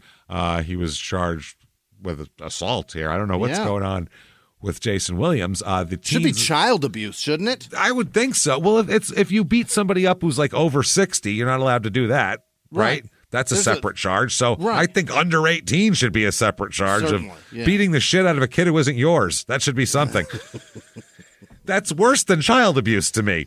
Because apparently, at least they're gonna have a problem with this. Let's be honest. If you have kids, they've given you plenty of reasons to hit them. So at least you can fucking understand what they're going through. They don't even have. They can just go inside. The kids aren't allowed to follow them into a bar. It's fucking. They're 16. Just go inside. So, but the teens have filed an $8 million civil lawsuit against Coleman and Jayson Williams and another net player, they say, who attacked them. And police have said they have no evidence that Williams was involved. Oh, none. Other than 3 beat-up children outside the bar who all say he was. Their word, yeah. That year he plays in 70 games, starts 0 of them. 12.5 minutes a game again, 4.6 points, 3.8 rebounds. So consistent, consistently not doing shit, but being tall. That's all he's doing. And fighting folks. Yeah, well, he's being an extra body off the bench to bump around with these centers. An extra 5 fouls for Hakeem or Shaq or whoever the fuck is in there at that point. It's David Robinson. So he makes $950,000 though. So he's investing in bars. 94-95, they go 30-52. The Nets do. Not good. That's not good. Not at all here. Their attendance, by the way, also not great there. 684,000 for the year. Nobody cares at all. about them. Nobody's buying tickets with a Glock this year. No, that's funny. Those don't. I don't think they count the free tickets probably. So they might. Yeah. The arena was packed every night, but only a certain amount of people were buying them. Imagine being a fucking box office person. Somebody just hands you a gun and says, "I'll take 2 tickets, please." What? Well, they had special things, but I'm sure they were marked. So, like, when you handed them in, it was like, "Oh, you're one of the gun tickets." Okay. Yeah. You get up there. Special section for you guys over here. Plexiglass all around it, just in case. The Springfield Armory section. Yeah, Jesus, fuck, man. So this year here, Jayson, the next year, he plays in 75 games, 13.1 minutes a game, really stepping it up, 4.8 points per game. All overtime. Jesus, but he does make $1,100,000 for that. Okay. Imagine being that tall back then. You're just, God damn it. He's just sitting there. He's playing what a fucking sweet decision he made. 13.1 minutes a game. Yeah. So 82 times a year you have to play basketball for 13 minutes and they give you $1 million. That's amazing. Broccoli, kids. Holy fuck, guys. 95-96 here. 30-52, like we said. This year, Williams proposes during halftime of a nationally televised basketball game to a model named Cynthia Bailey. To a what? Exactly.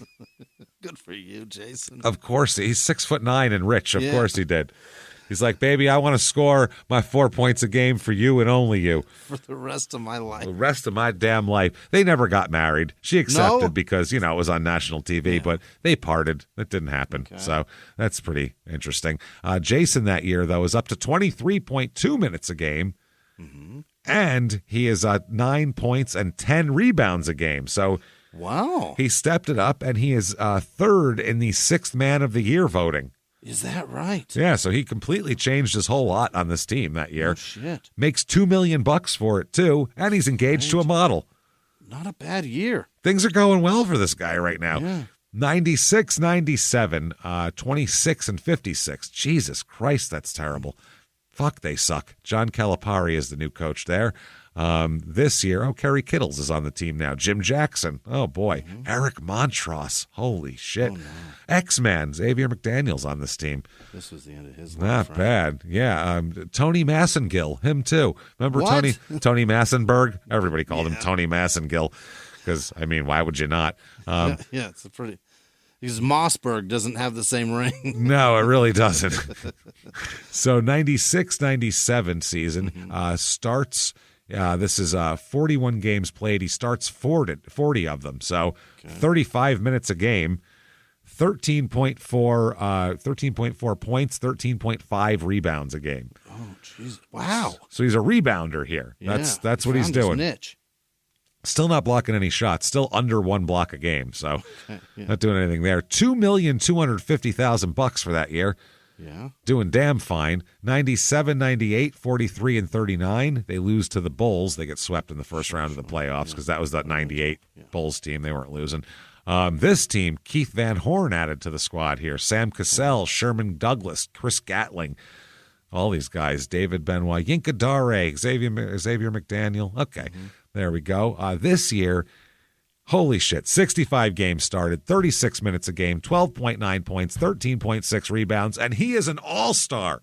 Is that right? Worked his way into being an all-star at age 29. So, my God. That is something, man. You don't see that a lot in the NBA. No. Guys just like gradually become good players like that to that extent. You don't see it a lot. So this year, he does great, and he makes $2,500,000. 98-99, the Nets are 16-34. What? Oh, strike shortened season, but still. Yeah. 16 games. They were on pace to win 32 or whatever. It's not or less than that because 50 games is more than half the season. So they are shit this year, obviously. Stephon Marbury added to the squad of. Okay. It really this team is just like a $5 Walmart DVD bin of guys that are like it's just they're old. They got name, but they're not playing well anymore. Yeah, some of them are old. Some of them are like guys that like had a lot of potential that never really worked it out. And then there's guys like Ronnie Cycli coming off that magic run, just kind of Elliot Perry. Remember where Elliot Perry went after at the end of being barely serviceable in Phoenix. That's there he is, old Sox himself there. So January 24th, 1999, big fluff piece here. It's in every newspaper. Good deeds set Nets Jayson Williams apart. What's that? He's such a good guy. I'll read the article. Charity not only begins at home, it usually has a way of staying there. So while the NBA is in the midst of making lottery winners out of tall people who have portfolios to equal their vertical jumps, there is one tiny island in a sea of financial madness, Jayson Williams. Yeah. He's an island in a sea of madness, everybody, this asshole. He's 6'10". From that height, a person can see a long, long way.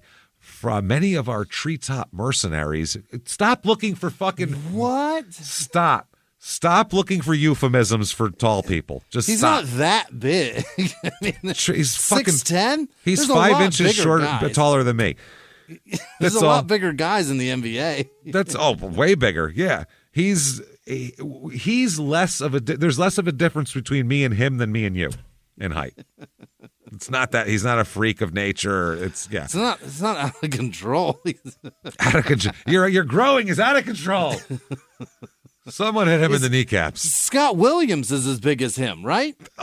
Many guys are 6'9", 6'10" in the NBA. He's not that big. No, not at all. Fucking Larry Bird was 6'9". You know what I mean? Like, it's not. It's the same thing. He said, many of our treetop mercenaries cannot see beyond the end of their own patrician noses, however. Their vision tends to stop at their own wallets. Williams is a refreshing exception. However. Wow. He can see beyond the backboards that he cleans as a starting center for the New Jersey Nets. Williams has signed one of those contracts you've been reading about, the kind that pays a man for one game what it takes a teacher a decade to earn. For 7 seasons, Williams will receive $100 million. How the fuck did he get that? He had one decent season. One. How did I got $100 million? He had one decent season. Literally, look at his career. One decent season. He was a bench guy until 2 years ago. And then the last 2 seasons he's been a starter, and this season wasn't even as good as the last season he had. There was only 2 and 12-9 and 13-6. He's a good rebounder. That's it. Did he get like a super agent? How did he get that deal? The Nets needed people. I don't know. They thought he was their center of the future. Back then, a center was a big deal. Maybe he played Shaq half decent, because sometimes when a guy could bump with Shaq a little, that would be a big deal or something like that. But they gave this motherfucker $100, and that's all guaranteed, every dime of that shit. Guaranteed. He must have played Ewing great. No, he wasn't playing that well at all. Like I said, 13 points a game is nothing that impressive. Yeah. I mean, there's guys that Barkley was doing 12, 13 rebounds a game. He's also scoring 26. You know what I mean? In the early mid-90s, not later in the 90s. But there was a point. I mean, Rodman didn't score shit, but he was getting rebound after fucking 18 rebounds a game. Yeah. So if this guy's doing that, Rodman's not getting $100 million. No. They said for that much money, this is one of the worst contracts in sports history, by the way. Yeah. It literally is. For that much money, you'd think a person might be able to buy himself a conscience. But most of Williams's peers prefer to simply add another car to the stable. Okay. Not him, though, obviously. Jayson Williams and his conscience have conspired to make a gesture. It's a thoughtful one, and it's not so grandiose that you expect he has only done it for the attention. He's giving $20,000 to the concessionaires who work at the Nets arena in the Meadowlands. $20,000 divided among beer vendors and popcorn poppers isn't going to send their children to college, but it's a nice gesture, and it shows an awareness and a certain sensitivity, and maybe makes a nice nick in the Christmas bills. Williams said, we lost a lot of money for these people. Oh, meaning the lockout, because it was during the lockout. And these aren't the kind of people that are making a lot of money. And the article goes on to say, no, they're not. As a rule, concession workers do it as a second job, extra income to take care of those pesky incidentals such as food and rent. The reason Who doesn't know that? Everybody know. If someone's walking around with a fucking thing strapped to them full of 40 pounds of beer, they're doing it because they need the money. There's no other reason you would make yourself a human beer mule and fucking walk around the upper deck of a basketball stadium. And at some point, the season's over. So, those people are not doing this full time. They're only there 41 days a year. Right. That's for it. 3-4 hours. That's all. Until the end of the third quarter, because they got to cut off beer sales. It's cut off anyway. Yeah. So the reason you do not question Jayson Williams' sincerity is that he is not given to grandstanding. Oh, no?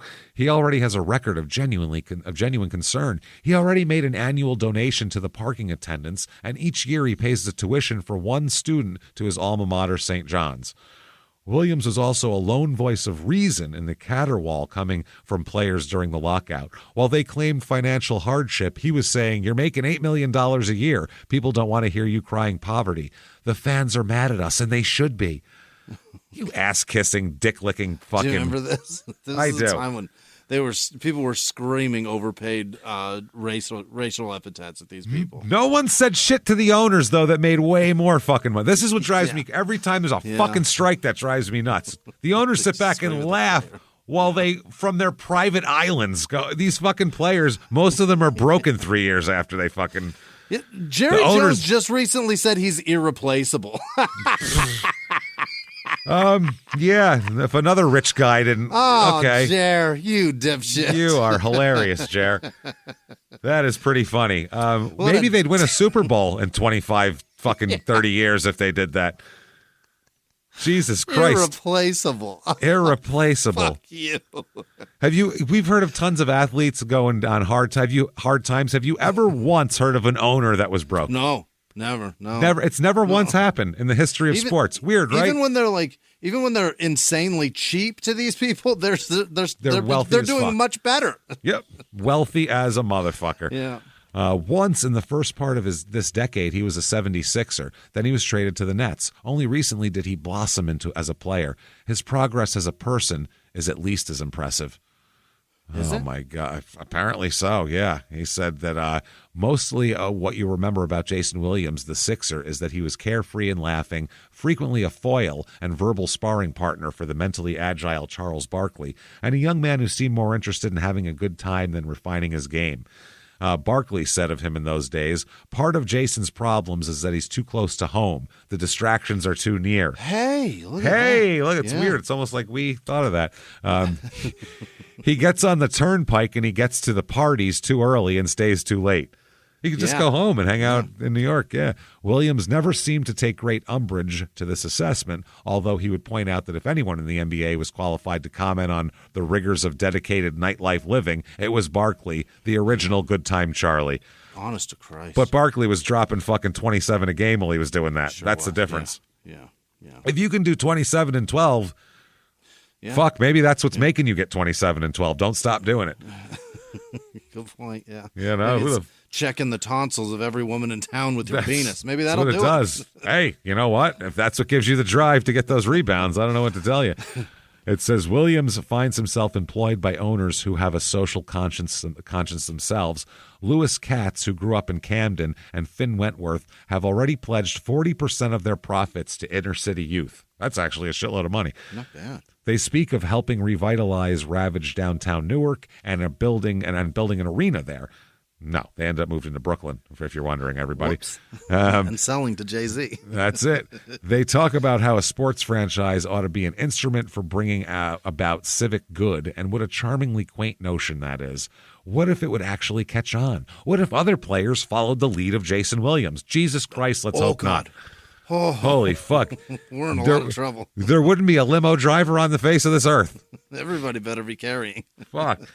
What if, quote, agents, I don't know why the agents is in quotes, that's their job, they're agents, kicked back a percentage of their gross to the needy? What would you call such a circumstance? Civilization?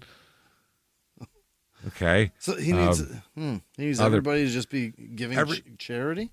That entire article was everyone should be just like Jayson Williams. Stupid. Because he's the best and the nicest. Everybody give all their money away and then shoot people. Oh, my God. So Jayson Williams, April 2nd, 1999.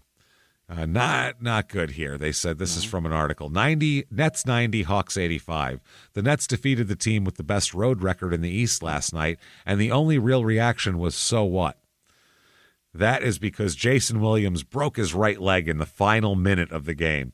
Oh, no. Yup, he suffered a displaced tibial plateau fracture in his right leg, and he has to undergo a bunch of tests. After colliding with Stephon Marbury on Marbury's drive for what was the game-winning score, Williams was helped off the court by teammates and was transported to the hospital.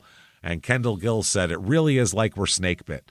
What do you think the Nets are thinking? We just gave this guy $100 million, and there's his leg in two pieces on the fucking ground next to him.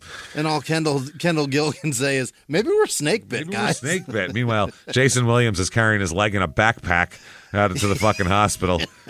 And the owner of the owner's box is seeing a backpack full of money being carried out of the stadium. God damn it. Shit. He said something goes right and still something goes wrong. He was hurting because Jayson doesn't get hurt, is what they said. Jayson doesn't get hurt. Well, he's hurt now. The Nets have been on a season-long medical report. Williams has been the only Net to start every game and one of only two players to appear in every game. Wow. And the coach said it takes a little flavor away from the win, I would say. Sure. Williams came charging from the right side as Marbury dashed down the lane and put up a running jumper. Williams had his right leg planted and his left knee crashed into Marbury, who rolled through after hitting the shot and bouncing off of Dikembe Mutombo. Why did Jayson Williams try to block Stephon Marbury's shot? No, he was getting in the lane so he could go by him.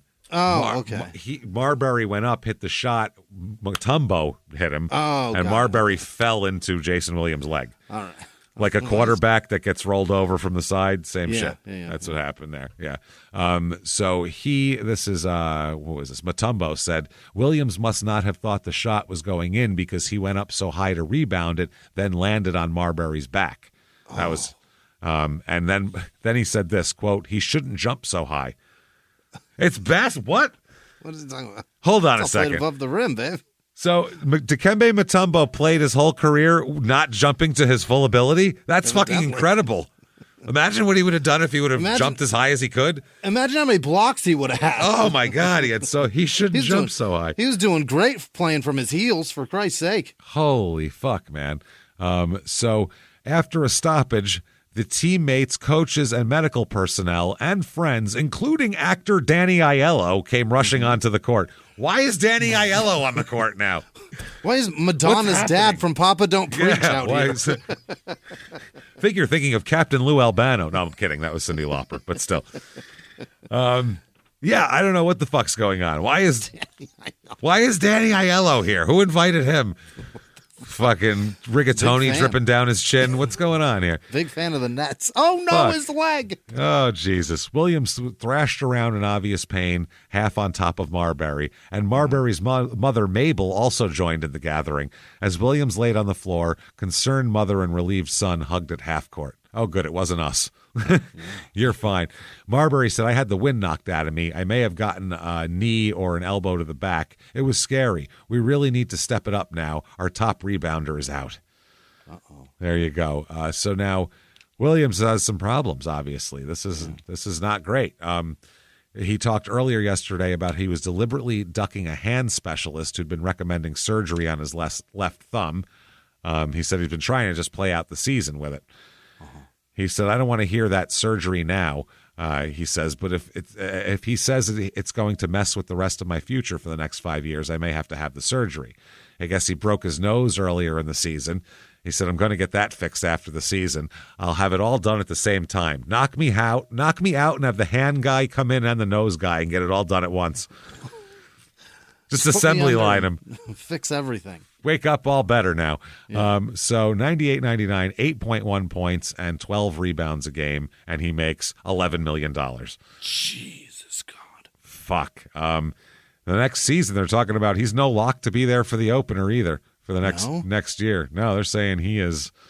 And the Nets are paying his health insurance, so they're paying for these surgeries too. Oh, they're paying for everything. Yeah, Holy shit. This is all included in all that shit here. They said this year Jayson Williams looked as healthy as ever while strolling around the backyard of his massive Hunterton County estate Sunday, smiling, laughing, and reeling off one-liner after one-liner. Yeah, he doesn't have to pay himself $100 million. This is hilarious, isn't it? Can you believe it? Wow, the Nets center worked the crowd of more than 600 with such ease that a veteran politician such as Governor Whisman, one of the guests at the Jayson Williams All-Star Barbecue charity event, must have been envious. Governor at his house. Wow. But Williams, speaking to reporters at his indoor basketball court, conceded that he still has a long way to go in terms of healing the right leg that he broke so badly. The bottom line, it's still not a sure thing that he'll be in uniform for the season opener. He says some days the leg feels strong, some days it doesn't. It needs a lot of rest. After a day like this, I won't be able to do anything. He says he's raised about $100,000 for the Boys and Girls Clubs of Newark as well, and also for a pediatric AIDS foundation. Oh, nice. As well. So that's nice. He said, I got to walking really quick, but a lot of the muscles have atrophied. It's hard to get the muscles, especially near my hamstring, to really get going. The doctors are a little baffled. That's not good to hear. If you're the team, you're like, we're counting on this guy. The doctors are baffled. He said, I'm ready to start running and see how that feels, but that's one thing I'm going to listen to the doctors about. It's like the doctor had said, I can get you walking around, but we don't know how my leg is going to feel when I have to run and jump. Yeah, obviously here. It was a 6-inch vertical crack, by the way, that he had in his leg. That's a lot. They said it was comparable to most of the time you see one like that, it's from a motorcycle accident. Oh. That's the type of break it was. It's not an on-the-court break. So I don't know if there was something wrong with his leg was defective or some shit to begin with, if he had some bone. Your leg snapped at a rate that the only people that usually get those are people that are hauling balls on a motorcycle? Yes.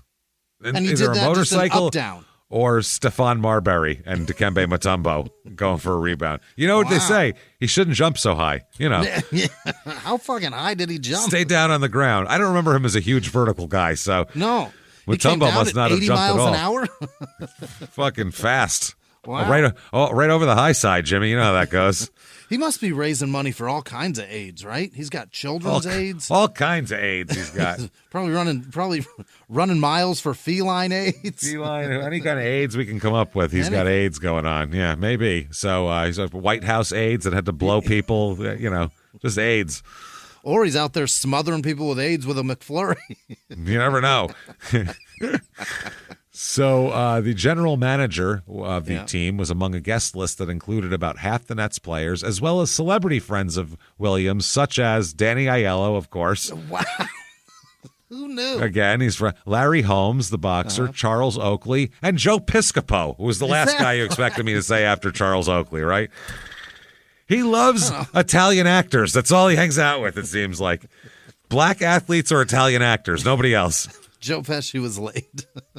He's too short. He can't see him.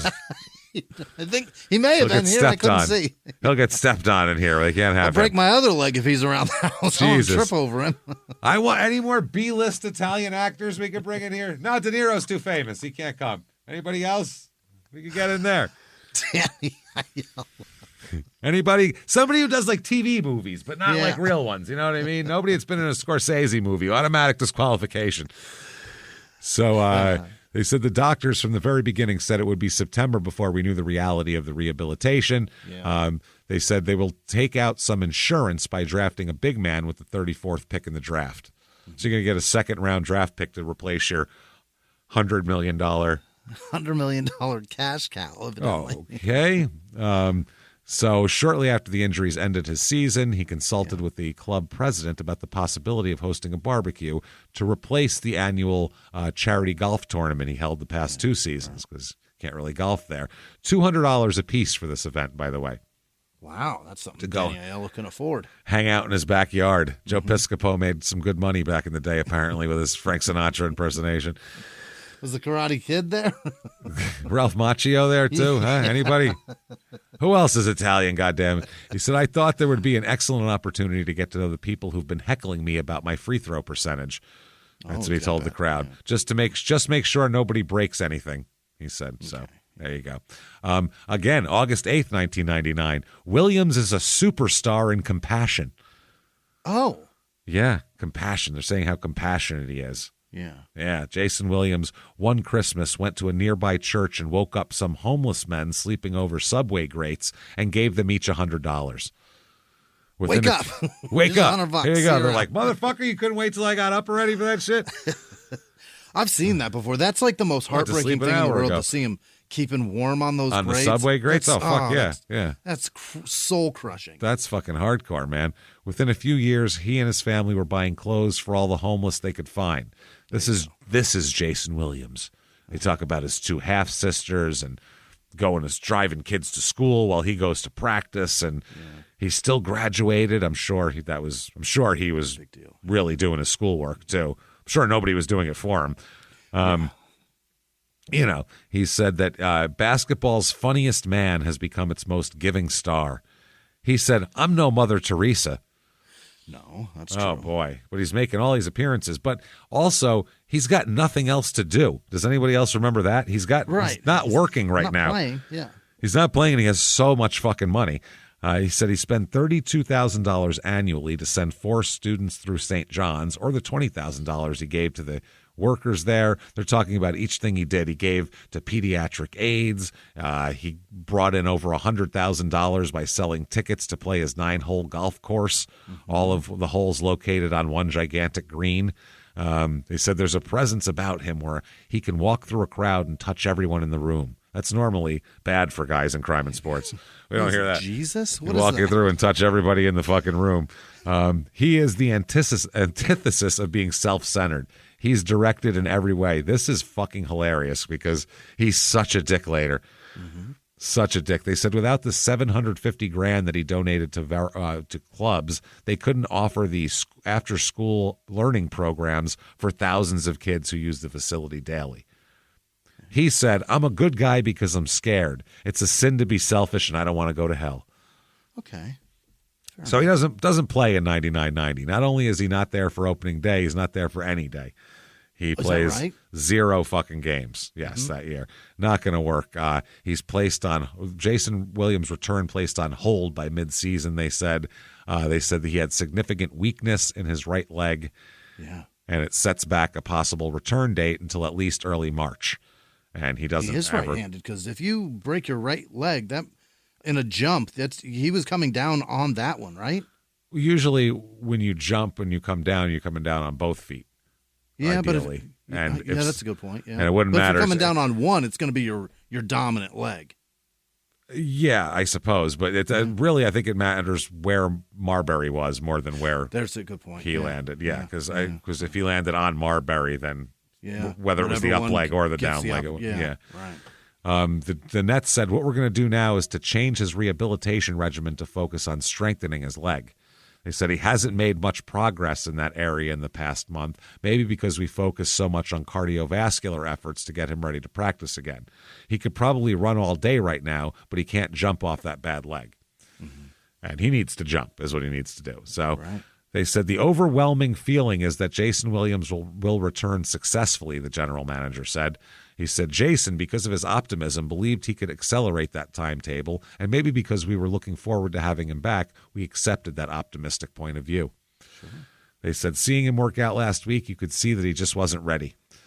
So Marbury said his presence along with his rebounding and his energy means a great deal for our team. But if he's not going to be here and play the way he knows how to play, he's not really going to be effective. So useless. Yeah. There you go. February, hoping to return by March.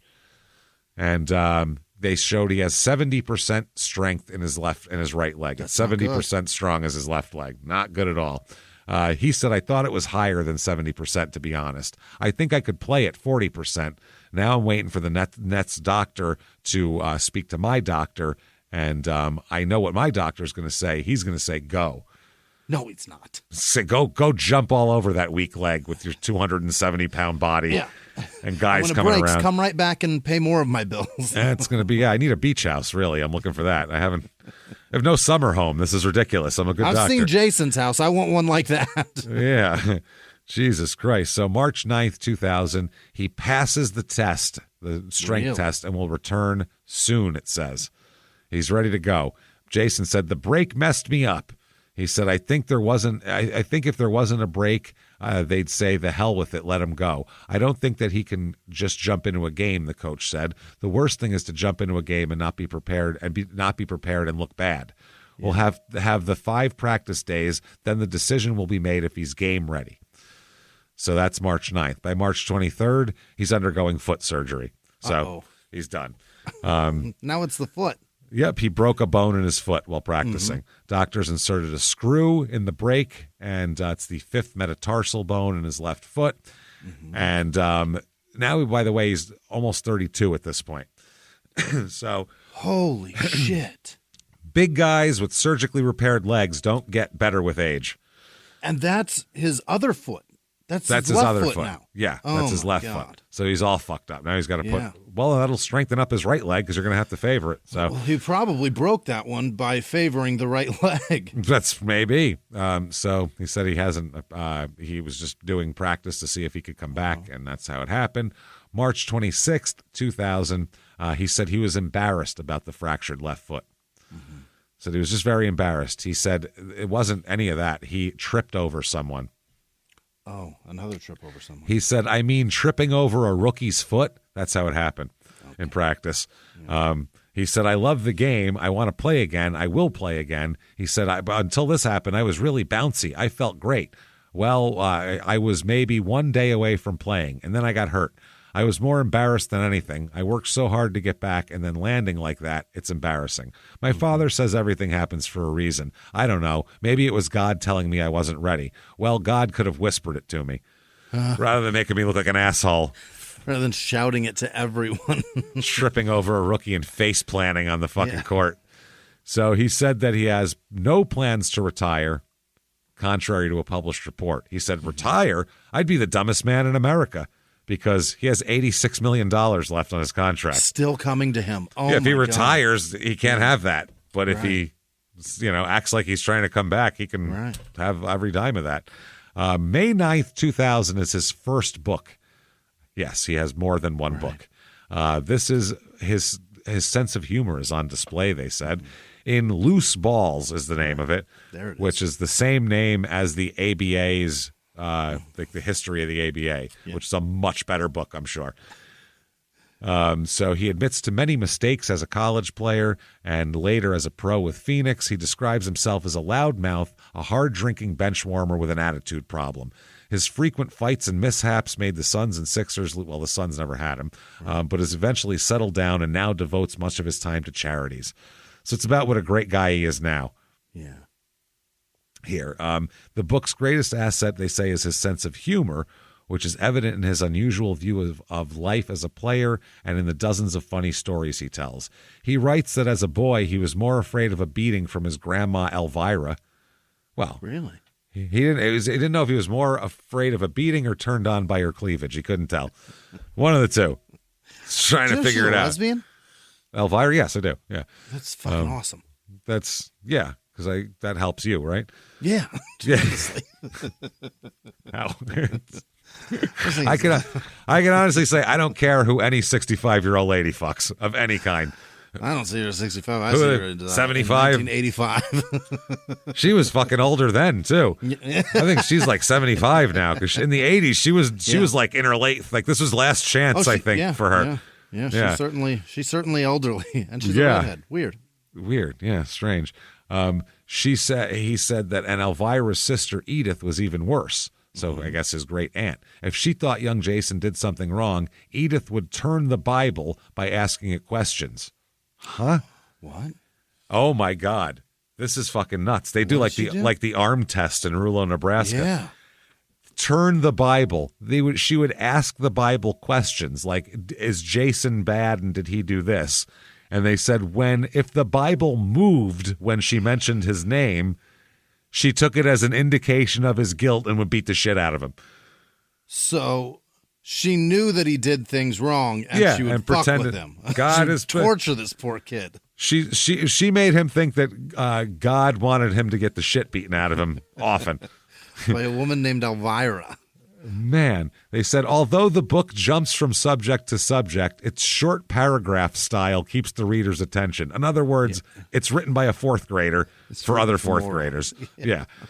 Williams writes that when he retires, he wants to be remembered as a former wild man who became a good man. So he's got a marriage that he had. It's 5 months old in May of 2000, and that is over with. It's already done. Kelly Batiste, a model. I don't know. Yeah. Another model or the same Another one? model. No, different model. Different model. Yeah, that's NBA players fuck models. Look at all their kids. That's why all their kids they all look beautiful. The same. Yeah. They all look exactly the same because they all fucked a model who looked exactly the same. So yeah, that's it. He's been playing, hanging out at nightclubs, they said. There's even talk that he, quote, has the hots for Oprah Winfrey. No, you don't. I don't know, man. I figure if I put my money with her money, I feel like, that'll make me want to fuck her. You know what I'm saying? She's rich. Oh, man. I got the hots for Oprah Winfrey's money. Now, meanwhile, a friend said that him and his wife haven't even officially split, but they're not happy. So he's like, I'll fuck Oprah. Yeah. The next week's National Enquirer claims that Williams has been trying to set up a lunch date with Oprah. One pal of Williams said, quote, Jayson has had a crush on Oprah forever. No, he hasn't. He says apparently he was like, he's watched her. He's like, damn, I like big Oprah and skinny Oprah. Fuck, I don't know. Damn. It's like getting two women in one. You know what I'm saying? Sometimes she's going to be heavy. Sometimes she's going to be thin. But she's always going to be rich. This is fucking great. Oh, my God. Are those wigs that she... I don't know. She has some wild-ass hair, right? What right? the fuck Oprah's doing with her head? How the hell do I know? Her hair has never matched her head, ever. No. And I definitely don't know what 70-year-old ladies do with their hair. Never mind their cleavage. I have no She's idea. 72, right? Yeah, she's old like that, too. But they also say it seems to be sort of a running joke. Another friend said he admires her, but there's no romance. He did send her a couple dozen roses after she had him on her show to promote his book just to say thank you, which that's normal. That's customary. Now, he and his wife got married on December 27th. This is May 20th, mind you, at his 60-acre estate. He has 60 acres of New Jersey. 60 acres, Jersey. New Jersey? Yeah. Yep. Wow. He said the star, Jayson Williams, is not only one of basketball's best rebounders, but one of the game's funniest personalities. His sense of humor is on display in Loose Balls. Right. Oh, my God. That's what he's talking about. His sense of humor. Paragraph to paragraph. Where he writes short, tiny stories about fucking beating people up, I suppose. I don't even fucking know. A little bit more on loose balls here. I guess he's sort of retired at this point. Yeah, without being actually retired. Yeah. Now, this is intended to be a humorous perspective on his life in the NBA, but later readers note, somebody went through it with like a magic marker and found out that the book contains 9 separate episodes in which he has behaved recklessly with guns. 9 times? 9. In his first book. In his own book. That he's written. He committed those to words and published them. And it happens a lot. Do you remember the Wayne Chrebet incident? The Jets wide receiver, Wayne Chrebet. He wrote that Jayson Williams almost shot him. Or Jayson Williams wrote that he almost shot Wayne Chrebet while firing his shotgun at a skeet shooting range. So he almost ended that. He said, when I fired the gun, it must have been just a few inches from Wayne's face because the noise knocked him out cold. That's the concussion. That's how fucking close it was. How do you not notice a wide receiver there? You fired a shotgun and a NFL wide receiver went down. The panic that must have gone in. Oh my God, I just killed Wayne Chrebet. Somehow he's not bleeding, but I fucking killed him. Oh, how close would you have to fire it to knock somebody out with the concussion of it? I mean, I've shot one holding it and I didn't knock. You know what I mean? You have to be like right next to his ear. Holy how would you not notice him there? Right. There's no way. Why would your finger be on that trigger? Before you shoot a gun, maybe make sure no one's head is within 3 inches of the barrel. How about that? Make sure there's no wide receivers by the barrel. The side of the barrel must have been resting against his head. Yeah, he was using it to steady. He was using the head to steady the gun, like people do against a tree sometimes. That's what he was doing. Hold on, Wayne. Stay right there. Let me put this on your shoulder. Holy fuck. That is wild. On his 65-acre estate, he built a skeet shooting range that he often allowed guests to use. In Loose Balls, he tells all about the story of, I guess now there's another story. I don't know if this is the same one. Yeah. And because this one they talk about a shotgun, but here they talk about it's being a Desert Eagle, a 50 cal Desert Eagle, which is wild. And Jayson Williams said it was a Desert Eagle, one of the most powerful handguns in the world. And he said at one point he looked behind him to check out a noise, then turned back to the targets, not realizing that Wayne Chrebet was in front of him picking up a cartridge. Wayne, why would you do that? And why are you not making sure it's clear still when you're turning around? He said he fired the gun so close to Chrebet's face that he was knocked unconscious and was covered in gunpowder. He had fucking powder burns on him, like if you killed somebody. He is so lucky that missed at all. That's what I mean. Jason Sehorn was there, by the way, the Giants cornerback. Yeah. He was so freaked out, thought Wayne was dead. He just ran away. He literally just ran like into the woods, like going, like I don't want to be here because Wayne's dead. He ran took off out of there. How many fucking professional athletes are here? Everybody from every team is here. They're all hanging out. Yeah, they all come through New York, and he's bored. He's got all this money, and he's like, come by my giant estate and shoot guns and do crazy shit. And they're like, okay, sure. He's like, I don't know what the fuck his deal is. In another incident, he threatened Manute Bull's uncle with a gun, too. Wow.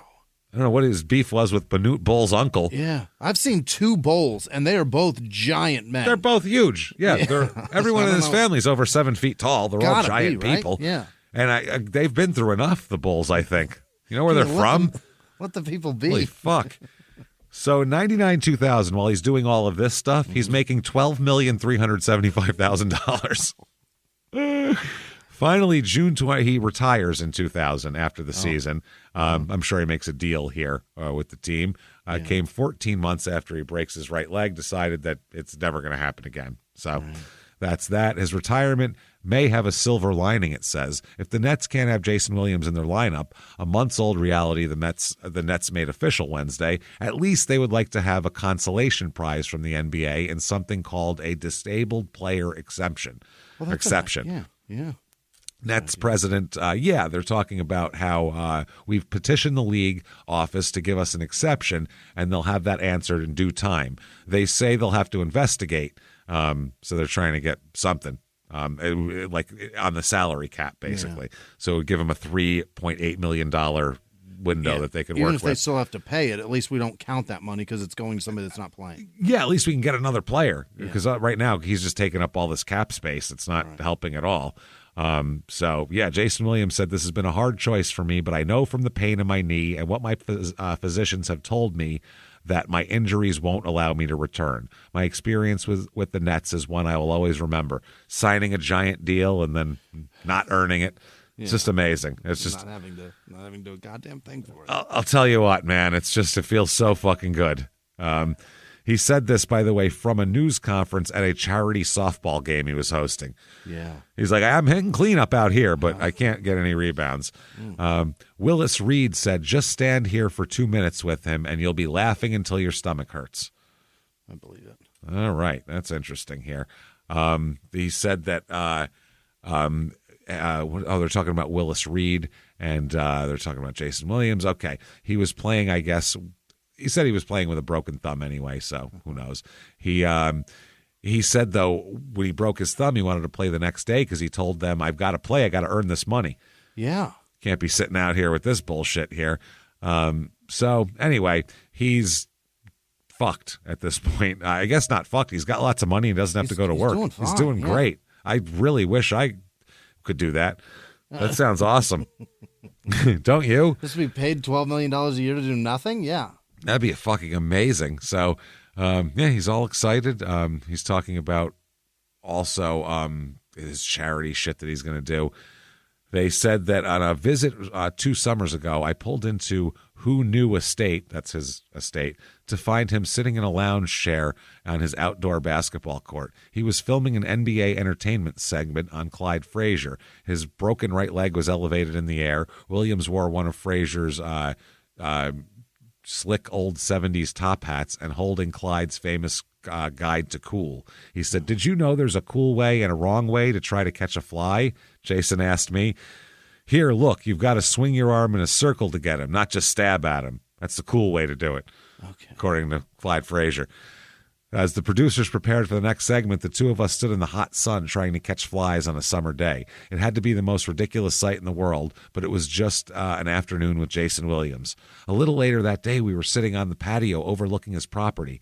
He was unshaven and a little depressed. As soon as he started to feel sorry for his fate, he stopped himself and remembered Linda and Laura, his sisters he lost to AIDS. By the way, he found out the one sister, it wasn't cirrhosis, it was AIDS. They just said it was cirrhosis. Both of them died of AIDS. Yeah, he said, "I think about my sisters and I remember how lucky I am. I know there's a chance I'll never play again, but that'll be hard for me. I think I was put here for more than basketball. I know I was. There's a lot more work for me to do." And he says that the Nets started on the way with Kenyon Martin on Wednesday night. Jayson Williams woke up in Phoenix searching for a new winter home. Now he wants to be in Phoenix. Yeah. He would have moved away from the whole country to be if he had to go there. Now he's going. And they said in the article, didn't he hate Phoenix? Who knows? Right. Yeah. When he looked out the window this morning, he stared over the desert. That bomb had dropped. It's official. Jayson Williams is gone for good with the Nets. The team picked up a good player Wednesday night, but they didn't replace him. They'll never do that. Never. Yeah. How could you possibly replace a guy who was very minimally deal? Here is the softball game. He's doing a softball game with NSYNC and everything. Is that right? Oh, yeah. NSYNC, one of the nation's hottest recording groups, this is July 26, 2000, by the way, will headline the Jayson Williams Celebrity Softball Challenge to be held at Riverfront Stadium in Newark. Holy shit. That is funny. They have the Jayson Williams Foundation. It will also benefit pediatric AIDS, the Michael J. Fox Foundation for Parkinson's disease, all these motherfuckers. So besides NSYNC, you're also going to get Penny Marshall. Oh. Same crowd likes both of them, right? Yeah. No. Well, I don't know. She's the lady from Hocus Pocus. That's what they see her as. That's true, probably. Charles Oakley, Marcus Scheckenberg, Kylie Bax, Fat Joe, Hell yeah. Let's see. Andrew Shue, Kendall Gill, Stephon Marbury, and of course, Danny Aiello and Joe Piscopo. Because obviously. He fucking loves them. Loves them so much. That is fucking hilarious. So we'll end it on this. Sunday, November 25th, 2001. Jayson Williams charged with pushing an officer. Oh. He's working for NBC Sports at this point, really? And he's charged with pushing a police officer after an argument at a bar. Jesus Christ. He was charged with obstruction here. Patrolman Roger Schneider responded to a commotion at the bar about 1:50 a.m., and Sergeant said the sergeant did not know if Williams was involved in the original argument, but said that Williams pushed Schneider twice during the investigation. Wow. Police say he shoved an officer in the parking lot. Williams reportedly acknowledged he may have, quote, accidentally pushed an officer. You know, maybe. More than once. Perhaps he got in my way. Jesus Christ. So the NBA will continue to use him as a studio analyst, even though he was arrested for this. He is charged with obstructing and pleads guilty and will pay you, sir, may fuck off, $48 for disorderly conduct. To shove a cop? $48? To shove a cop. That's amazing. That's and he said, deal. quote, you will never see me out at 1:15 in the morning again. Okay. Well, let's see if he sticks to that. What do you say here? We will self-imposed prison. We'll definitely, it's self-imposed. 10 years ago, that would have been a nightmare. We'll find that out next week. We'll find out. Oh, boy. If he actually sticks to that or not, because Jayson Williams, he's now retired. That's his whole career. From now on, it's all fuckery and murder, actually, as well. So we'll talk all about that next week. If you enjoy the show, tell the fucking world about it. Yeah. Get on Apple Podcasts or wherever you listen. Spotify, this one, that one. We don't goddamn care. Leave a review. It helps a lot. Really does. Tell your friends, too, because that helps. Post on social media. Do all that shit. Speaking of social media, follow us on social media at Crime and Sports. You can do that. Also, head over to shutupandgivememurder.com. Yeah. First of all, merchandise. All your tickets for live show. September 20th, Small Town Murder Live in Minneapolis at the State Theater. We have the virtual live show for Halloween, and it's available for 2 weeks after that to watch, purchase, do whatever you want with. Like we said, shove it up your ass if you want to.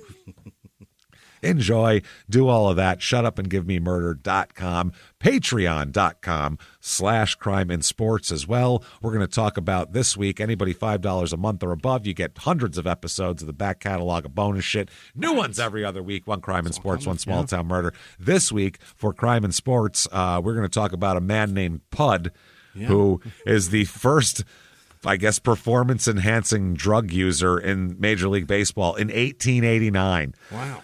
Not a new phenomenon. We'll talk about all the things that athletes tried to do over the years for that. The first man to use a ped was a pud? It was a pud. And, Jesus, I hate puns. Fuck. Is that a pun? That's not a pun. Fucking wordplay, and it's god-awful. It's not. It's just it's something your uncle would say. No, it's an uncle joke. You're a professional comedian. I'm an uncle. You're a professional comedian. First guy to use a ped was a pud. Oh, God. Jesus Christ. Your Aunt Sally would say that. So the first guy to use a ped was a pud? It's fascinating. It's fascinating. And it's annoying and sort of funny, so I don't know what the fuck. I'm wrong, I'm sure. So either way, talk about Pud. Then for Small Town Murder, we're going to talk about old-timey murders again. We go back in time and find the most crazy shit in the world that people used to do to each other. They really did it wrong. It's fucking wild. They were doing shit crazy. So check all of that out as you may, and you also get a shout-out at the end of the show, which is coming up in just a second. As a matter of fact, Jimmie, why don't you hit me with the names of the best fucking people in the world who aren't Puds or Peds or pedos or any other goddamn thing. Hit me with these names right fucking, I said they're not pedos. Jesus. Right now, hit me with them. This was executive producer or Noah Zemel. He's off to college, Zemel. Hey. His mom's really proud of him. He's congratulations. Off to college. Good for you. Go change the world. Don't get any STDs. Yes. Ref, just don't. Yeah. Just don't have Be sex. careful. No. Have sex. Carefully. Nancy Bat, she's 10 years. Have wild sex. Cancer-free. Have sex you'll be embarrassed to tell your spouse later about. You do that too, Nancy. Congratulations. 10 years. Nancy, get out there and fuck your little tail off, would you? Thank you. Kevin Hoydal, Jessica Bochesney, maybe. Bochesney? Jessica, thank you. Amy Barton, Melanie with no last name, and also Zach Steiner. Thank you guys so much for everything you do. Thank you. You're amazing. Awesome. Other producers this week are Peyton Meadows, Liz Vasquez, Gary Howard, Janice Hill, Sophie Content. I think that's what it is. Content. Raheem Cannon. Thank you so much. Jennifer Carroll, Krista Hobart, Brittany Loberg, Lori Favada, Pedro with no last name, Holly Kaiser Siegel maybe, Nick Forche, Furch, F-O-E-R, Ferch? I don't know. Arlo Edwards, Jody Kimball. Spent enough time on that, I guess. Carrie Carr, Catherine Keister, Judy Griffin, Vicky Hay, Maria Brown, Pookie, Susie Pookie, what? All right. Lavender Rosier, Chelsea with no last name, Ryan Saland, Sarah with no last name, Soul Killer 7 Eternal, Eddie Thompson, Evie Danger, Michael Blee. Nope, that's just B. It's B with a shitload of E's. All right, Mike. Now you know who you are. Chris Smith Hedges, Genevieve Howell, Brody with no last name, Justine Tidrington, Emily Miller, Justin Seward, Christopher Albate, Jorian Stuckey, Ashley Groundhog for breakfast, Mustafa. Oh, not the one for lunch. Vanessa Simpson, RRT, ACCS, NPS. I don't know what any of those things are. Great. I imagine she's incredible. Hopefully that stands for something. They're probably all degrees in something. Gwen Clark, Ashley Winters, Victoria Cummings, Shell with no last name, Chris Conley, Trey Bivens, Donna Tunks, M. Dublow. Don't do that. Dublow. I don't know. Carly Williams, Marlena Goff, Abla Alqueven. Al Rawls. Brian Scott. You got it. Lori with no last name. Rachel Vaughn, Donnie Dennis, Christina Mayer, Jess Landers, Amy Souza, Adriana Murado, John with no last name, Mary Ladane, Brittany Young McDonald, Sam Richardson, Ryan Killeen, Tanya Chaffins, Nancy with no last name, Samantha Rourke, Jake, nope, that's Jack Fivecoat, Rhonda with no last name, Sam Ashby. What is Sam Ashby? Is that a thing? I don't know. Jacob and Krishan Conkling. It's that guy or girl. I don't know. Katie Novik, Jackie Mitchell, Jordan Brodegam, Krista Davis, Phoebe Oberhaus, Jenny Talia, Jeremy Evans, Anna Fullerton, Kathy with no last name, Christy Martin, and I fucking hope it's the real one. Oh, we hope so. Incredible. She's Curtis badass. Monty. She's so rad. Yeah, she is. Carrie Jubert. Yep, that's Carrie Jubert. Brandon Oliver, Jess Gilmer, Shay Lynn, Angela Nguyen, Tanya with no last name, Angel with no last name, Paula with no last name, Tasha Leggett, Melon Con Emily. All right. Dolores McKittrick, Dana B, Jeremy Young, Carrion with no last name, Carry On maybe? Carry On. We shall. Whitney Lindsay, Hurricane Lolo. Wes Baldwin, Monica with no last name, Scogan Heimer, Will Cushman, Jennifer Murillo maybe, Sarah Case, Maria Ferrante, Ali Koslovsky, Chad with no last name, I almost tried to Chad, Cheeto Dusts, Allie Blair, Kelly Lockett, Billy Tobler, Marcella Courtney, Lisa Brightfeller, Hannah Hartbarger, golly, Aaron. Stuff you give your dogs every 6 months for worms. For worms, yeah. Come on, dogs. Eat your worm medication. Gather around. Aaron Cooper, KG, K with the last name of a G. James Lipka, Ross Knight, Lauren, Blair, Blair Bryant, maybe Bear's kid. Mimi with no last name. Lachlan Dunnacliffe, Michael Smith, Tattoo with no last name. Julia from Fantasy Island, very nice. Julia Campuzano, Keeks LaGeek, Shane Lang, Ash with no last name, Paula Ann Luma Ad, Dan with no last name, Lydia Griffith, Paula G, Alyssa, Caitlin Russell, Ashley, Lauren Krager, Robert Stevens, Jason Singer, Heather Joy Mitchell, Natasha Sturbiak, Morgan C., Dennis Engelart, Michelle with no last name, Chrissy Delence maybe, Shelley Scott, Jesse Johnson, Amanda Sklar, Patty Perry, Holbrook, Tiffany Gistol. Geestole. Wow. It's the letter G and then stole. All right, Jackie Caldwell, John Vensky, Morgan Barnes, Cindy Tankersley. This is a fucking nightmare. Veronica, this is my nightmare came to life. Veronica Gonzalez, Ricky Watson, Stefan Erasmus. The Ped's a pud. Jeff Kohlmeyer, Amy Clancy, Tyler Doan, Dumbbell Blonde, Sean Doherty, Leanne Cook, Martha McIntosh, Miriam Usmani, Matt Hewson. This is me. That's their name. This is me. Isabella. This is me not knowing how to read. Casey Iona, Cam with no last name, Paul C. D. Trevor, Adrian Neville, Jess Mascaluke. What? Moscow. M-O-S-K, Moscow Luke. Why am I spelling it? Just sounded out. Kayla, Kina, Callie Lamioni, Pat West, I can do that. Alex Reynolds Henderson, Jason Webb, Carrie Hickman, Karen McCord, Jay Rubin, Brandon Sherman, Zachary Steiner, Jessica JC, Rach with just an H, Rach H, Aaron McFarland, L Brown P8. Don't do that to me. Jennifer Ricchetti, Josh M, Essence Boykins, Teresha. It's not Teresa. That's Teresha, right? LaRue, Haley Hogan, and obviously all of our patrons. Thank you all so much. Thank you, everybody. You wonderful, fantastic, crazy, brilliant bastards. We love you so much. Constantly, and I can't thank Fuck you. yeah. Thank you for doing that. Thank you for doing all that you do for us. Honestly, we could not do the show without you, obviously, because it would be two idiots yelling about shit that no one cares about. So thank you for hanging out with us. Thank you for doing that. Keep doing that week after week. And if you want to find us on social media, shutupandgivememurder.com, drop-down menu, go there. Keep hanging out with us. And live from the Crime and Sports Studios, we will see you next week. Bye.